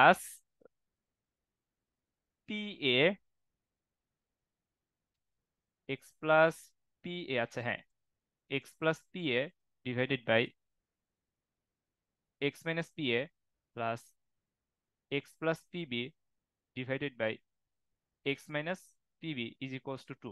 দেখো আমি যে এখানে ফরম্যাটটা লিখলাম না, এই ফরম্যাটে ম্যাথ তোমরা অহরহ ম্যাথ পাবা, কিন্তু বইয়ে এরকম ফরম্যাটে মনে করে 4-5টা ম্যাথ দেওয়া আছে, এক একটা ডিফারেন্ট টাইপ। তো আমি একটা নিয়ম পড়াবো, একটা ফরম্যাট দেখাবো, এই ফরম্যাটে সব পড়ে যাবে, ঠিক আছে? তো এরকম ফরম্যাটে দেখো পি এর বিভিন্ন মান থাকবে, অনেক সময় 2 থাকবে, অনেক সময় 3 থাকবে, 7 থাকবে, 9 থাকবে, বিভিন্ন মান থাকতে পারে। তো আমাদের এই ম্যাথটার জন্য পি এর মান 2 দেওয়া, x+2a divided by x-2a plus x+2b divided by x-2b = 2। ঠিক আছে? এই অন্য মানও থাকতে পারে। তো খেয়াল করো যে এরকম টাইপের প্রবলেম থেকে আমাদের এক্স ইকুয়াল টু সামথিং কিছু একটা প্রুফ করতে বলছে। আমাদের এখান থেকে এক্স ইকুয়াল টু সামথিং কোনো একটা প্রুফ করব, কিছু একটা প্রুফ করব আমরা, ঠিক আছে? এক্স ইকুয়াল টু সামথিং কোনো একটা প্রুফ করব। তো আমরা এক কাজ করি, এই ম্যাথের জেনারেল পারপাসটা সেম, এই ম্যাথের প্রসিডিউরটা সেম। তো আমরা উভয় পক্ষকে, দেখো x+pa, x-pa, তো এই অনুপাতকে এক, এই অনুপাতের সাথে এক যোগ করব, এই অনুপাতের সাথে এক যোগ করব। তাহলে দেখো ব্যালেন্স করার জন্য এই পাশে আমরা 2 যোগ করছি, তাহলে আমাদের এই পাশে 2 আসবে। এবার যদি আমরা লসাগু করি, লসাগু করলে দেখবা যে জাস্ট কোনটুকু লসাগু করব, এই অনুপাতটুকু লসাগু করব, এই যে এইটুকু, জাস্ট এই যে এইটুকু লসাগু করবো। তো এবার যদি আমরা লসাগু করি তাহলে উপরে দেখো, উপরে থাকবে 2x, আর নিচে থাকবে x-pa, আর এখানে থাকবে 2x, নিচে থাকবে x-pb = 4 হবে। ঠিক আছে? তো এবার আমরা একটু আবার লসাগু করব। আবার যদি লসাগু করি কি হবে? 2x into x-pb plus 2x into x-pa = x-pa into x-pb = 4। তো এবার দেখো আমরা যদি ডিরেক্ট গুণন করে দেই তাহলে পাবো 2x² minus 2x-pb plus 2x² minus 2x-pa = 4 into, আমরা এই, আর এই হরটাকে এই পাশে পার করে দিব, তাহলে এর পাশে পার করলে কি হবে? x² minus pax minus pbx plus p² ab। এটা হচ্ছে আমাদের কি হবে, হর হবে, ঠিক আছে। তো এবার খেয়াল করো আমাদের যে জিনিসটা আমরা একটু সিম্পলিফাই করি, সিম্পলিফাই করলে আমরা টোটাল লিখতে পারবো তোমার 4x² minus 2x pb minus 2x pa is equals to হবে 4x² minus 4x pa minus 4x pb plus 4p² ab। ওকে, তো এবার একটা জিনিস খেয়াল করো, আমরা এই 4x² কাটাকাটি করে দিতে পারি, ঠিক আছে। আর যদি এই আমরা একদম সিম্পলিফাই করে আমরা এখান থেকে একটা ইয়ে লিখতে পারবো, total 2x pa plus 2x pb is equals two 4p² ab লিখতে পারবো। তো আমি একটু এইদিকে আসি। তো আমি যদি এখান থেকে 2x কমন নেই, 2x p যদি কমন নেই, 2x p যদি কমন নেই, তাহলে আমার কি থাকে, a প্লাস বি থাকে। আর এই পাশে হচ্ছে কি 4p² ab থাকে। তো আমার আলটিমেটলি একটা জিনিস খেয়াল করো যে এই এই পাশ থেকে পি কাটা, এই পাশ থেকে একটা পি কাটা, তো আমার আলটিমেটলি এক্স এর ভ্যালু হবে, এক্স ইকুয়াল টু হবে 2p divided by 2p ab divided by a plus b. তার মানে আমি যে জিনিসটা তোমাকে বলতেছি, যে জিনিসটা আমি তোকে বোঝাতে চাচ্ছি, সেটা হচ্ছে দেখো, যদি আমাদের x plus p a plus divided by x minus p a plus x plus p b divided by x minus p b is equals to 2 হয়, সেখান থেকে আমরা এক্স ইকুয়াল টু লিখতে পারবো 2p into a b divided by a plus b. তো আমি বোঝাতে চাচ্ছি যে এরকম ফরম্যাটে যদি কোনো ম্যাথ থাকে, এবং এই যে এখানে দেখো পি এর মান কত, পি এর মান 2, আগে আমাদের এক্স প্লাস পি এ ছিল, আমরা এখানে এক্স প্লাস 2a ইউজ করছি। তো আমরা যখন এক্স প্লাস পি এ আর এক্স প্লাস পিবি ইউজ করছি, তখন আমাদের এক্স এর মান আসছে 2p into a b divided by a plus b, ঠিক আছে, 2p into a b divided by a plus b. তো তাহলে দেখো আমরা যখন এক্স প্লাস 2a আর এক্স প্লাস 2b ইউজ করব, তখন আমাদের এক্স ইকুয়াল টু কত হবে। তো এক্স প্লাস 2a আর এক্স প্লাস 2b ইউজ করা মানে কি, পি ইকুয়াল টু কি 2 হবে না। এক্স প্লাস 2a আর এক্স প্লাস 2b মানে কি, পি ইকুয়াল টু 2। তো আমাদের তখন এক্স ইকুয়াল টু আসবে 2 into 2 a b divided by a plus b. তো আমাদের 4ab divided by a plus b. তো আমাদের এই জিনিসটাই প্রুফ করতে বলছে। আমি তোমাদের জেনারেল কেস দেখাইলাম, মানে এই জিনিসটা আমি বুঝাতে চাচ্ছি, যদি কখনো এরকম থাকে এক্স প্লাস 2 এর জায়গায় যদি x plus 6a divided by x minus 6a থাকে, plus x plus 6b divided by x minus 6b is equal to 2 থাকে, তো আমাদের যদি বলে এক্স ইকুয়াল টু কত হবে, তখন এক্স ইকুয়ালস টু কত হবে, তখন এটা আমরা কিভাবে করব। তো দেখো এরকম ফরম্যাটে থাকলে আমরা জানি এক্স ইকুয়াল টু হবে 2p into a b divided by a plus b. তো এখানে পি এর মান কিন্তু এবার 6 হবে, ঠিক আছে, এক্স প্লাস 6 আর এক্স প্লাস 6b আছে, পি এর মান কিন্তু এবার 6 হবে। তো পি এর মান যদি এবার আমরা 6 বসাই, 12ab divided by a plus b, এটা হচ্ছে আমাদের এক্স এর মান হবে। তো সেম প্রবলেম বিভিন্ন নিয়মে থাকতে পারে, বিভিন্ন রকমে থাকতে পারে। আমি জাস্ট একটা জেনারেলাইজ কেস দেখাইলাম, তোমাদের এই সাথে রিলেশন দেখাইলাম, ঠিক আছে। তো এরকম টাইপের প্রবলেমগুলো করার জন্য কি করবা, এই যে এক্স প্লাস পি এ আর এক্স মাইনাস পি এ দেওয়া আছে, যে এক্স প্লাস 2a আর এক্স মাইনাস 2a দেওয়া আছে, আমরা এখানে 1 যোগ করব, এখানে 1 যোগ করবো, এবং উভয় পক্ষে এ পাশে 2 যোগ করবো, তাহলে আমাদের ব্যালেন্স হয়ে গেল। তারপর এলসিএম করে আড়াআড়ি গুণন করে আমরা এক্স এর মানটা বের করবো, তাহলে আমরা এই যে এক্সপ্রেশন বের করতে বলছে ওই এক্সপ্রেশনটা পেয়ে যাব, ঠিক আছে। এবার এই যে এইখানে যা প্রমাণটা দেখলাম না, এইটারই উল্টো একটা প্রমাণ আছে।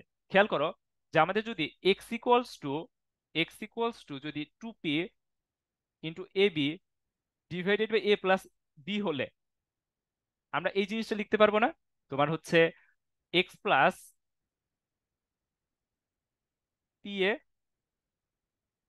X minus p a plus x plus p b x minus p b is equals to 2। এটা কিন্তু প্রমাণ করতে পারবো। এবার আমাদের এই আগে কিন্তু বলছিল যে এই এক্সপ্রেশন দেওয়া আছে, বড় এক্সপ্রেশনটা দেওয়া আছে, এক্স এর মান বের করো। এবার বলবে এক্স এর মান দেওয়া আছে, এই বড় এক্সপ্রেশনটার মান বের করবে বা বড় এক্সপ্রেশনটা প্রমাণ করো, বিভিন্ন রকম থাকতে পারে। তো খেয়াল করো তো, আমাদের এবার যে প্রবলেমটা দেওয়া আছে, আমাদের বলছে যে এক্স এর মান একটা দেওয়া আছে বা পি এর একটা মান দেওয়া আছে, এই যে এখানে এই প্রবলেমটা থেকে দেখো আমাদের কি দেওয়া আছে, p/18 is equals to q r divided by q plus r. তো এখান থেকে দেখো পি ইকুয়াল টু কি দেওয়া, p equal to 18 q r divided by q plus r.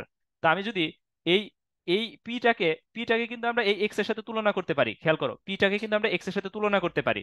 তো এইখানে আগে ছিল এ বি, এখন আছে কিউ আর, আগে ছিল এক্স, এখন আছে পি, তাই তো। তাহলে আমাদের আসবে হচ্ছে, এখন আমাদের কি আসবে, পি প্লাস, এখানে দেখো আমাদের এই এ বি এর সাথে 2p গুণন ছিল, আমাদের এক্স প্লাস পি এ আসছে। এক্স প্লাস পি মানে এখানে আমাদের একটা ভ্যালু চলে আসছে, মানে এই টু পির অর্ধেক পি এ পি এ আসছে এখানে। তো আমাদের কিন্তু এখানে কত 18 আছে, তো আমাদের আসবে 18 এর অর্ধেক কত 9। তাহলে p plus 9 q divided by p minus 9 q plus p plus 9 r divided by p minus 9 r is equals to 2। এটা হবে মান। ঠিক আছে। তো এরা আমি তোমাদের তো শর্টকাটের জন্য বললাম, কিন্তু পরীক্ষা আসলে আমরা কিভাবে করব। তো মনে করো এখানে পি বাই 18ও থাকতে পারে, 16ও থাকতে পারে, যে কোনো মান থাকতে পারে। তোমাদের বই অনেক রকম মান আছে, মানে দেখে মনে হবে এত ম্যাথ এত এত এরকম ম্যাথ কেন, বাট সবই কিন্তু সেম নিয়ম, জাস্ট নিয়মটা সেম দেখানোর জন্য বুঝালাম আর কি এতখানি। ঠিক আছে। তো যদি পরীক্ষা আসে তখন আমরা কিভাবে সলভ করব, দেখো আমরা এরকম ভাবে করব যে p/18 is equals to q r, এই এক্সপ্রেশনটার মান মান কিন্তু 2 হবে। এটা কিন্তু আমরা এই যে এখান থেকে দেখলাম, আমরা আগে যে প্রমাণটা করছি এখান থেকে কম্পেয়ার করে কিন্তু এই যে দেখলাম যে এক্সপ্রেশনের মানটা 2 হবে। এবার প্রমাণ কিভাবে করবো দেখো, খেয়াল করো। পি ইকুয়াল টু কি লেখা যাবে, 18 q r divided by q plus r. তো আমরা এখান থেকে এই 18 কিউ থেকে 9 কিউ নিয়ে আসবো। p/9 q is equals to 2r by q plus r.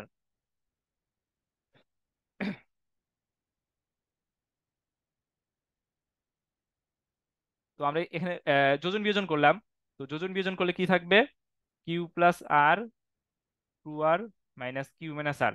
তো আমাদের এখানে থাকবে 3r plus q divided by r minus q. এর আমরা এক নম্বর ইকুয়েশন দিলাম। আমরা আবার যোজন বিয়োজন করব। আবার যদি যোজন বিয়োজন করি, এবার এবার আর একটা নিয়ে করবো। দেখো আমরা কিন্তু p/9 কিউ আর p+9 q divided by p-9 q এরা কিন্তু মান পাইছি। এবার আমাদের সেকেন্ড সেকেন্ড রাশিটার মান বের করা লাগবে, p+9r ডিভাইডেড বাই p-9r। এটার মান বের করে আমরা যোগ করে দিব। তাহলে আমাদের আবার কি দেওয়া আছে, p equal to 18 q r divided by q plus r. এবার আমরা p/9r লিখবো। p/9r ইজ ইকুয়াল টু হবে 2 q divided by q plus r. ঠিক আছে। তো আমরা যদি এবার যোজন করি, করলে p+9r বিয়োজন করলে p-9r is equals to 2 q plus q plus r, 2 q minus q minus r. Okay. তো আমাদের ultimately p+9r divided by p-9r is equals to হবে 3 q plus r divided by q minus r. এবার যদি আমরা এটাকে 2 নম্বর দিলাম, 1 আর 2 যোগ করে দিব। 1 আর 2 যোগ করে তুমি যদি ইয়া করো তাহলে p+9 q divided by p-9 q আর p+9r divided by p-9r is equals to পাবা কি 3r plus q divided by r minus q plus 3 q plus r divided by q minus r is equals to হবে 2। ঠিক আছে। তো আমাদের ultimately এটা যোগ করলে আমরা পাবো 2। এটা আমাদের প্রমাণ করতে বলছে। ঠিক আছে, এর মান নির্ণয় করতে বলছে, এটাই অ্যান্সার। ওকে। তো আমাদের যদি আগে ছিল কিন্তু এই বড় এক্সপ্রেশনটা দেওয়া আছে, এক্স এর মান বের করতে বলছে। এবার হচ্ছে আমাদের এক্স এর মান দেওয়া আছে, এই বড় এক্সপ্রেশনটার মান বের করতে বলছে। তো একটা জিনিস খেয়াল করো, যত ম্যাথই করবা অলওয়েজ দেখবে এই বড় এক্সপ্রেশনটার মান 2 হচ্ছে। ঠিক আছে। তো তুমি যদি এই যে আমি যে এখানে রিলেশনটা দেখাইলাম এই ডান পাশে, এই রিলেশন দিয়ে যদি বুঝো তাহলে ইজিলি ম্যাথগুলো ধরতে পারবা। ঠিক আছে। তো এই ছিল মোটামুটি। এখন দেখো আমাদের বলছে যে দেখাও যে এম এম ইকুয়ালস টু আছে, এটা আমরা অলরেডি করে ফেলছি, মানে এখানে ম্যাথটা ডাবল হয়ে গেছে। এটা দেখো মানে এটা আমরা অলরেডি এখানে করে ফেলছি যে m² - 2m divided by a+1 = 0 দেওয়া আছে, এটা ইকুয়াল টু এম প্রুফ করতে বলছে। তো আমাদের এই সেম জিনিসটা করা লাগবে। আমরা যে যে কাজটা করবো, আগে আমরা এখান থেকে এক্স এর মানটা বের করব, তারপর 1/x এর মান বের করব, তারপর যোজন বিয়োজন করব, তারপর রুট ওভার করব, বর্গমূল করব। সেম ম্যাথ আগে যেটা করলাম ওইটারই সেম ম্যাথ। ঠিক আছে। এরপর আবার যোজন বিয়োজন করব। এটা হচ্ছে শর্টকাট, মানে মনে রাখার টেকনিক। তো আবার যোজন বিয়োজন করলে আমাদের এই ম্যাথটা হয়ে যাবে। ঠিক আছে। তো তোমরা এরকম ভাবে মনে রাখতে পারো। এই কাজটা করলে আমরা দেখবো যে ইকুয়ালস টু এম পাবো, এটাই প্রুফ করতে বলছে। ঠিক আছে। এরপর দেখো, দেখো এই যে দেখো এখানে কি দেওয়া আছে, y = 14 mn। আচ্ছা mn হবে mn divided by m+n। y = 14 mn divided by m+n। তাহলে আমাদের আমাদের ম্যাথটা এটা দেখবো যে এই ম্যাথটা এখানে সেম কল টাইপ দেখে আমরা দেই নাই। তো এখান থেকে দেখো আমাদের এটা প্রুফ করতে বলবে 14 এর অর্ধেক কত 7। তাহলে y+7m divided by y-7m plus y+7n divided by y-7n is equals to 2। এটা প্রুফ করতে বলবে। তুমি চট্টগ্রাম বোর্ডের 19 সালের প্রশ্ন দেখবা, দেখবা যে এটা প্রুফ করতে বলবে। আমাদের যদি 14 এর জায়গায় 10 থাকতো তাহলে 5m 5n আসতো, মানে 10 এর অর্ধেক আসতো। ঠিক আছে, ওই যে আগে যেটা দেখালাম। তো যাই হোক, এখানে দেখো আমাদের বলছে যে p is to Q is equals to Q is to r দেওয়া আছে। P is to Q is equals to Q is to r, তার মানে কি এটা তোমার ক্রমিক সমানুপাতি। P is to q equals to Q is to r মানে কি Q square is equals to P r. তো আমাদের প্রুফ করতে বলছে যে দেখাও যে p by r is equals to, এই টুটা এখানে হবে না, এটা এদিকে হবে। তো p by r is equals to p square plus q square divided by q square plus r square. আমাদের দেখো রাইট হ্যান্ড সাইড থেকে আমরা এটা প্রুফ করব। রাইট হ্যান্ড সাইড মানে কি p square plus q square divided by q square plus r square. যেহেতু এটা ক্রমিক সমানুপাতি, তাহলে কি Q square equal to P r লেখা যাবে। তাহলে আমরা এই q square equal to P r এটা বসাই দিলাম। আর এই কিউ স্কোয়ার ইকুয়াল টু কি লেখা যাবে, P R plus r square. এবার যদি আমরা পি কমন নেই, পি কমন নিলে পি প্লাস আর হবে। আর যদি আর কমন নেই, আর কমন নিলে পি প্লাস আর হবে। পি প্লাস আর কাটাকাটি, তো আমাদের পি বাই আর হবে answer is equal to left hand side. এটাই প্রুফ করতে বলছে। ওকে, তো এই গেল মোটামুটি এটা। এরপর দেখো বলছে এ বি সি ক্রমিক সমানুপাতি হলে, আচ্ছা এ এর একটা মান দেওয়া আছে, আচ্ছা দেখাও যে এ বি সি ক্রমিক সমানুপাতি হলে a plus b whole square divided by b plus c whole square is equals to a by c. তো ক্রমিক সমানুপাতি হলে মানে কি b square equal to AC, এটা আমরা জানি। তো আমাদের এ নাম্বারটাতে বলছে যে a plus b divided by b plus c whole square এটা equal to a by c proof করতে বলছে। যেহেতু ক্রমিক সমানুপাতি b square equal to a c লিখতে পারবো। ওকে, তো আমরা উপরে এ প্লাস বি হোল স্কোয়ারের ফর্মুলা বসাই, a square plus two a b plus b square. আর নিচে বি প্লাস সি এর ফর্মুলা বসাই, b square plus two b c plus c square. Okay, তো বসাইলাম। তাহলে দেখো a square plus two a b, তুমি b square equal to a c জানো, তাহলে বি স্কোয়ারের মান আমরা এসি বসাই দিছি। B square plus two b c plus c square, আছে বি স্কোয়ারের মান এসি জানো, তার মানে এবার বি স্কোয়ারের মান এসি বসাই দিব plus two b c plus c square. এবার দেখো উপরে তোমার এ কমন, এ যদি কমন হয় a plus two b plus c. আর নিচে তোমার c common, a plus two b plus c, কাটাকাটি করে আমরা এ বাই সি পাবো হচ্ছে রাইট হ্যান্ড সাইড। তো আমাদের এ হচ্ছে রাইট অ্যান্সার। ওকে, তো এটা এটা গেল। এরপরে দেখো এটা মোটামুটি বেশ ইম্পর্টেন্ট একটা প্রুফ। দেওয়া আছে একটা মান দেওয়া আছে, আমাদের প্রমাণ করতে বলছে এ ইকুয়ালস টু এটা এটা এটা প্রুফ করো। ঠিক আছে, তো দেখো আমাদের কি দেওয়া আছে, আমাদের দেওয়া আছে 3n square minus 4ma plus 3n equal to 0। আমাদের এখান থেকে এর মানটা বের করতে বলছে জাস্ট। ঠিক আছে, এর মানটা বের করতে বলছে, কিন্তু এর মানটা আমরা আসলে এত ইজিলি বের করতে পারি না, মানে চাইলে যে ইয়া করতে পারবে এরকম না। দেখো আমরা একটু টেকনিক ফলো করবো, টেকনিক ফলো করলে আমাদের ম্যাথটা করা ইজি হয়ে যাবে। আমরা এক কাজ করি, মাইনাস যে টার্মটা আছে আমরা ওই পাশে বার করে দিই। মাইনাস কি 4ma আছে, তাহলে এটা এই পাশে এসে 4ma হবে। এবার আমরা যদি 3n কমন নেই, 3n কমন নেওয়া মানে কি 1 plus a square is equals two 4ma। এবার আমাদের এ যুক্ত টার্মগুলোকে আমরা এক সাইডে করব। এ যুক্ত টার্ম মনে করো আমরা 1 plus a square by a is equals to কি 4m বাই 3n, এটা কিন্তু লিখতে পারবো।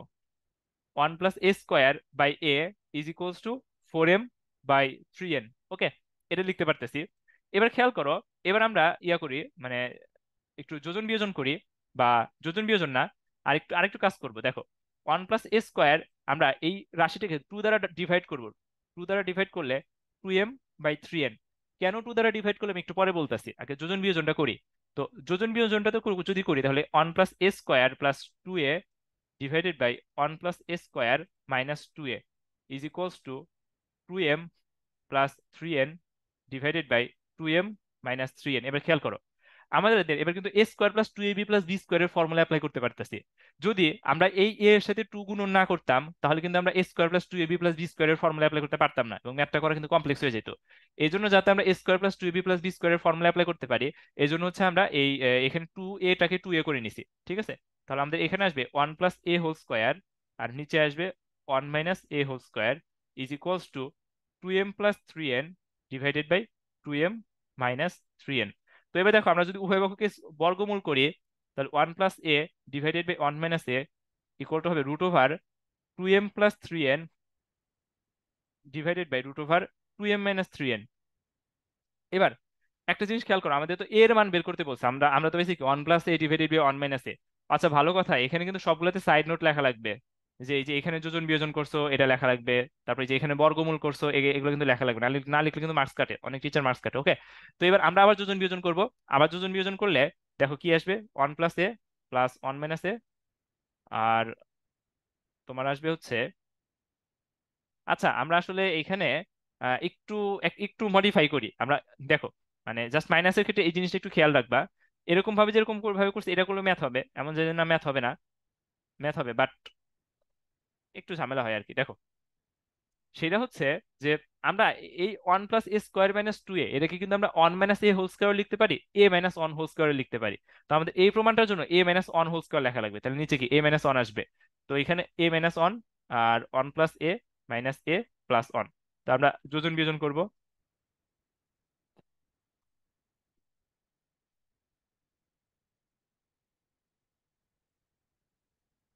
2m + 3n - 2m - 3n। তো আলটিমেটলি দেখবা যে তুমি যদি কাটাকাটি করো, কাটাকাটি করলে দেখবে যে এই যে মানটা আছে না, এই মানটা ইকুয়ালস টু তুমি এ লিখতে পারতেছো, এটা ইকুয়ালস টু এ লিখতে পারতেছো। তো এ ইকুয়াল টু এটা, এটা আমাদের প্রমাণ করতে বলছে, ঠিক আছে।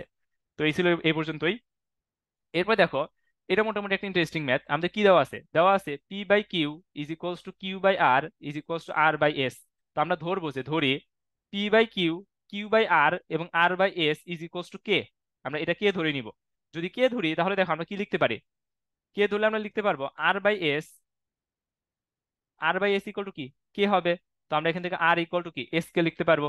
এটা আমরা 1 নম্বর সমীকরণ দিলাম। আবার q/r ইকুয়াল টু কে লিখতে পারবো, q/r ইকুয়াল টু কে, এটা লিখতে পারবো। q ইকুয়াল টু কত হবে, আর কে হবে। কিন্তু 1 নম্বর সমীকরণ থেকে দেখো তুমি r এর মান জানো s কে, তাহলে আমরা যদি r এর মান s কে বসাই, s কে ইন্টু কে, তাহলে এটা কি হবে, s কে² হবে। তো এটা মনে করো আমাদের 2 নম্বর সমীকরণ। আবার আমরা p/q ইকুয়াল টু কে লিখতে পারি, p/q ইকুয়াল টু কে লিখতে পারবো। তাহলে p ইকুয়াল টু কি হবে, p ইকুয়াল টু কিউ কে। তো দেখো তুমি 2 নম্বর সমীকরণ থেকে কিউ এর মান জানো s k², তাহলে আমরা এখানে কিউ এর মান s k² বসাইলাম কিন্তু কে, তাহলে কি s k³ এটা হচ্ছে আমাদের 3 নম্বর সমীকরণ। তো আমরা 1 2 3 তিনটা সমীকরণ পাইলাম এন্ড আমরা তিনটা মান পেলাম। এই মানগুলো এবার আমরা লেফট হ্যান্ড সাইডে বসাবো। আমাদের লেফট হ্যান্ড সাইড কি দেওয়া আছে, p² + q² + r² into q² + r² + s²। তো আমরা যদি এই 1 2 3 আমরা দেখো তিনটা মান পাইছি, পি কিউ আর এদের মান পাইছি। তো এই মানগুলো যদি বসাই, একদম ডিরেক্ট বসাইলে আমরা পাবো a² k⁶ plus a² k⁴ plus a² k²। Similarly এখানেও সেম কাহিনী, তোমার a² k⁶,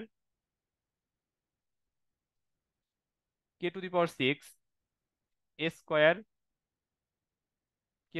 এবং a²k⁴ পাবো। ওকে, তো এবার আমরা যদি a²টা কমন নেই, আমাদের আলটিমেটলি থাকবে s⁴ k⁴ প্লাস k² এটা থাকবে লেফট হ্যান্ড সাইড। তো তুমি রাইট হ্যান্ড সাইডেও সেম কাহিনী, পি কিউ এবং আর এর মান বসাবা, পি কিউ প্লাস পি আর। আচ্ছা আমাদের এখানে s² আছে তাই তো, ওয়েট, একটু একটু একটু মডিফাই দরকার আমাদের এখানে। তো এখানে একটু ভুল হয়েছে,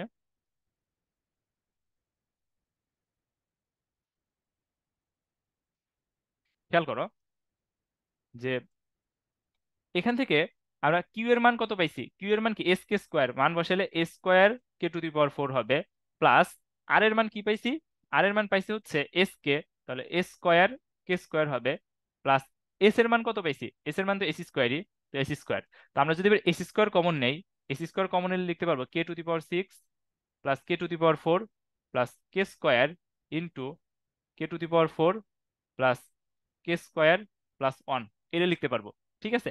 তো এবার আমরা হচ্ছে তোমার রাইট হ্যান্ড সাইডে যাই। দেখো right hand side equal to কি লিখতে পারি, P Q plus Q R plus আর এস হোল² এটা রাইট হ্যান্ড সাইডে লিখতে পারবো। তো পি কিউ মানে কি, পি এর মান হচ্ছে আমরা বসাবো, পি এর মান a²k⁵ প্লাস আমরা কিউ এবং আর এর মান যদি মাল্টিপ্লাই করি, কিউ এবং আর এর মান মাল্টিপ্লাই করলে পাবো a²k⁴ তোমরা মাল্টিপ্লাই করে দেখবা। প্লাস আমরা যদি তোমার ইয়ার মান এস আর এবং এস এর মান মাল্টিপ্লাই করি তাহলে আমরা পাবো a²k পাবো হোল²। তো এবার আমরা সবগুলো থেকে a²k কমন, তো আমরা এক কাজ করি, এস এস মানে a²k টা বাইরে নিয়ে আসি, তাহলে a²k² আর ভিতরে থাকবে k⁴ প্লাস k² + 1 হোল²। ওকে, তো এই জিনিস হচ্ছে আমাদের রাইট হ্যান্ড সাইড।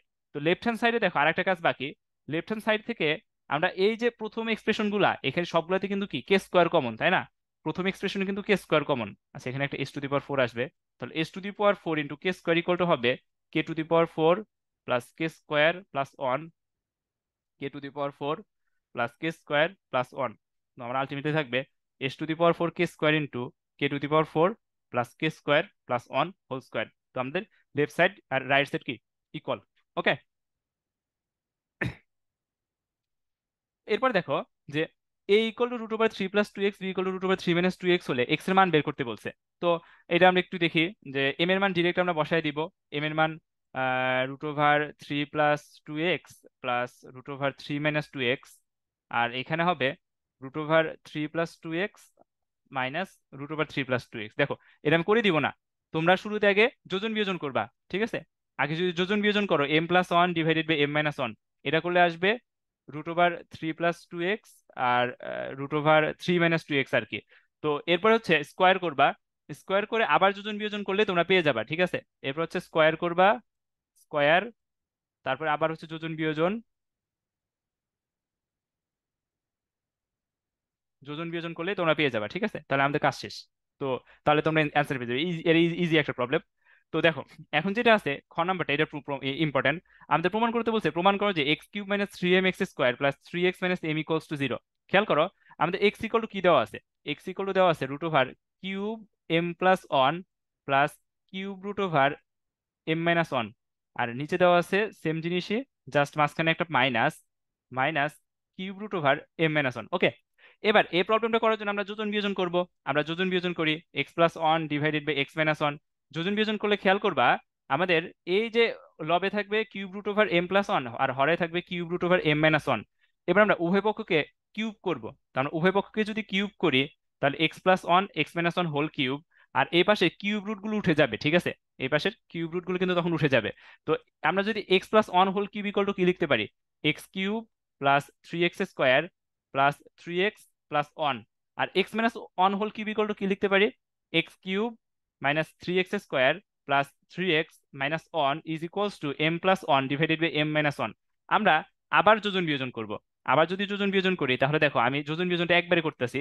আমি যদি আবার যোজন বিয়োজন করি তাহলে উপরে থাকবে আমাদের two into x cube plus three x, আর নিচে থাকবে two into three x square plus one. Okay, আর এই পাশে থাকবে two m divided by two.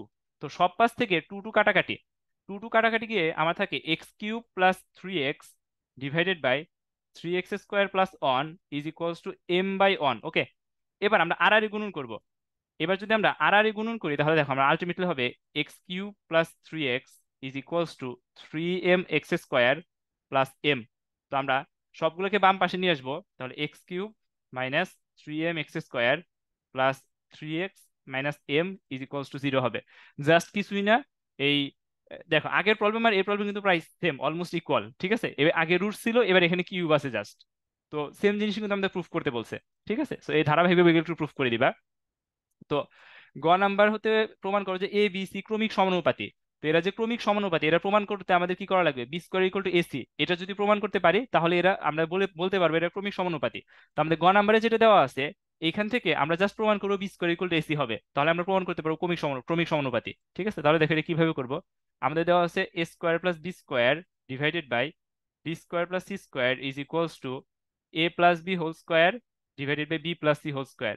তো আমাদের এখানে আসলে ক্রমিক সমানুপাতি প্রমাণ করতে যোজন বিয়োজন করা লাগবে। তো আমরা এবার একটা কাজ করব, এই বি প্লাস সি হোল স্কোয়ারটাকে এই বি স্কোয়ার প্লাস সি স্কোয়ারের উপরে পাঠিয়ে দিব আর আরে গুণন করে। আমরা যোজন বিয়োজনে কি সেম টাইপের রাশি থাকলে যোগ করতে বিয়োগ করতে সুবিধা হয়, এই জন্য সেম টাইপের রাশিগুলোকে এক পাশে আর বাকি সেম টাইপের রাশিগুলোকে আমরা আরেক পাশে করতেছি, ঠিক আছে?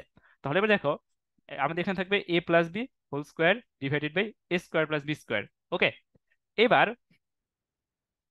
B plus c whole square মানে কি, b square plus two b c plus c square, আর a plus b whole square মানে কি, a square plus two a b plus b square divided by a square plus b square. আচ্ছা, এই প্রবলেমটা থেকে শুধু আমরা বিয়োজন করবো, শুধু বিয়োজন, যোজন করব না, শুধু বিয়োজন করব, ঠিক আছে? তাহলে শুধু বিয়োজন করলে উপরে থাকবে টু বি সি আর নিচে থাকবে b square plus c square, আর উপরে থাকবে টু এ বি নিচে থাকবে a square plus b square. আমরা হচ্ছে লিখবো শুধু বিয়োজন করে, শুধু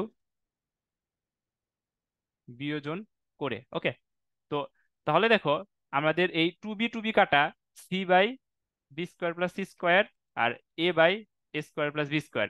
এবার আমরা আর আর গুণন করব। আর আর গুণন করলে লিখতে পারবো a square c plus b square c is equals to a c square plus a b square. Okay, তো একটা জিনিস খেয়াল করো, আমরা a square c minus a c square এক পাশে, আর বি স্কোয়ার ইন্টু, আচ্ছা, a b square minus b square c আর এক পাশে, ঠিক আছে। তো খেয়াল করো, আমরা এখান থেকে এসি কমন নিলে সি মাইনাস এ থাকবে, আর আমরা যদি এই পাশ থেকে বি স্কোয়ার কমন নেই, তাহলে আমাদের কি সি মাইনাস এ থাকবে, ঠিক আছে, সি মাইনাস এ।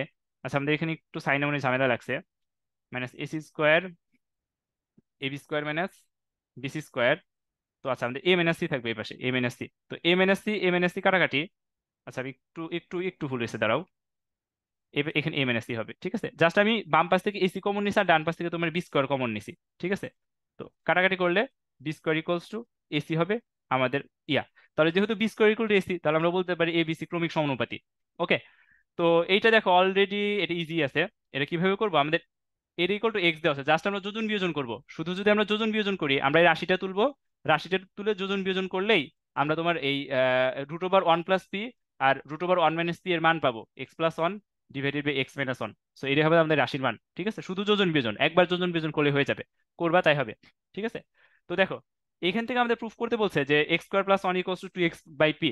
এটা হচ্ছে আগের প্রমাণের উল্টা প্রমাণটা। তো আমরা দেখো কিভাবে করব, অলরেডি এরকম টাইপের ম্যাথ আমরা করছি। সেটা হচ্ছে আমরা আগের প্রমাণ থেকে পেলাম root over one plus p divided by root over one minus p. আগে এরকম একটা আমরা প্রবলেম করছি, কিন্তু উল্টা ভাবে করছি, ঠিক আছে। তো এবার দেখো, আমরা ক নাম্বার থেকে কি পাইছি, root over one plus p divided by root over one minus p is equals to x plus one divided by x minus one. এবার আমরা উভয় পক্ষকে স্কোয়ার করবো, ওয়ান প্লাস পি, আচ্ছা, one plus p divided by one minus p is equals to x square plus two x plus one, আর এখানে হবে x square minus two x plus one, ঠিক আছে। এবার জাস্ট আরেকবার যোজন বিয়োজন করবো। তো আরেকবার যদি যোজন বিয়োজন করি, তাহলে আমাদের এখানে আসবে টু বাই টু পি, আর উপরে আসবে two into x square plus one divided by two into two x. আমরা আরেকবার যোজন বিয়োজন করছি জাস্ট, ঠিক আছে, যোজন বিয়োজন, একবার যোজন বিয়োজন করে এটা পাইছি। তো এবার জাস্ট কি হবে দেখো, এই টু কাটা, এখানকার এখানকার টু কাটা, তো আমাদের ultimately x square plus one equal to হবে টু এক্স বাই পি। ওকে, এই যে শেষে যে ম্যাথগুলো সবই কিন্তু অলমোস্ট সেম টাইপের। তো এবার বলছে p equal to two by three হলে দেখাও যে এক্স এর মান three plus root over five by two. তো এবার জাস্ট কিছুই না, এটাও p equal to two by three বসাই দিবা। P equal to two by three বসাই দিলে দেখবা যে তুমি এখান থেকে ইজিলি একটা মান পাচ্ছ। তুমি দেখো, p equal to two by three বসাই দিলে তুমি এক্স এর মান, p equal to two by three বসায় জাস্ট ক্যালকুলেশন করবা, তাহলে তুমি এক্স এর মান three plus root over five by two পেয়ে যাবা, ঠিক আছে। এই ম্যাথটা এইটুকুই। তো মোটামুটি আমরা এই আজকের ক্লাসটা এই পর্যন্তই ছিল। তোমাদের হচ্ছে শুরুতে বেশি কিছু কনসেপ্টের কথা বললাম, পরে হচ্ছে তোমার এমসিকিউ ছিল আর কিছু সিকিউ ছিল। তো এগুলো মোটামুটি করবা, এগুলো করলে ইনশাল্লাহ হয়ে যাবে। বিশেষ করে ওই যে রুটের এবং কিউবের ম্যাথগুলো যেগুলো ছিল, আর ক্রমিক সমানুপাতির যে ম্যাথগুলো সেগুলো বেশি ইম্পর্টেন্ট, ঠিক আছে। তো আজকে এই পর্যন্তই, ইনশাল্লাহ দেখা হবে আবার নেক্সট কোনো ক্লাসে। আল্লাহ হাফিজ, আসসালামু আলাইকুম।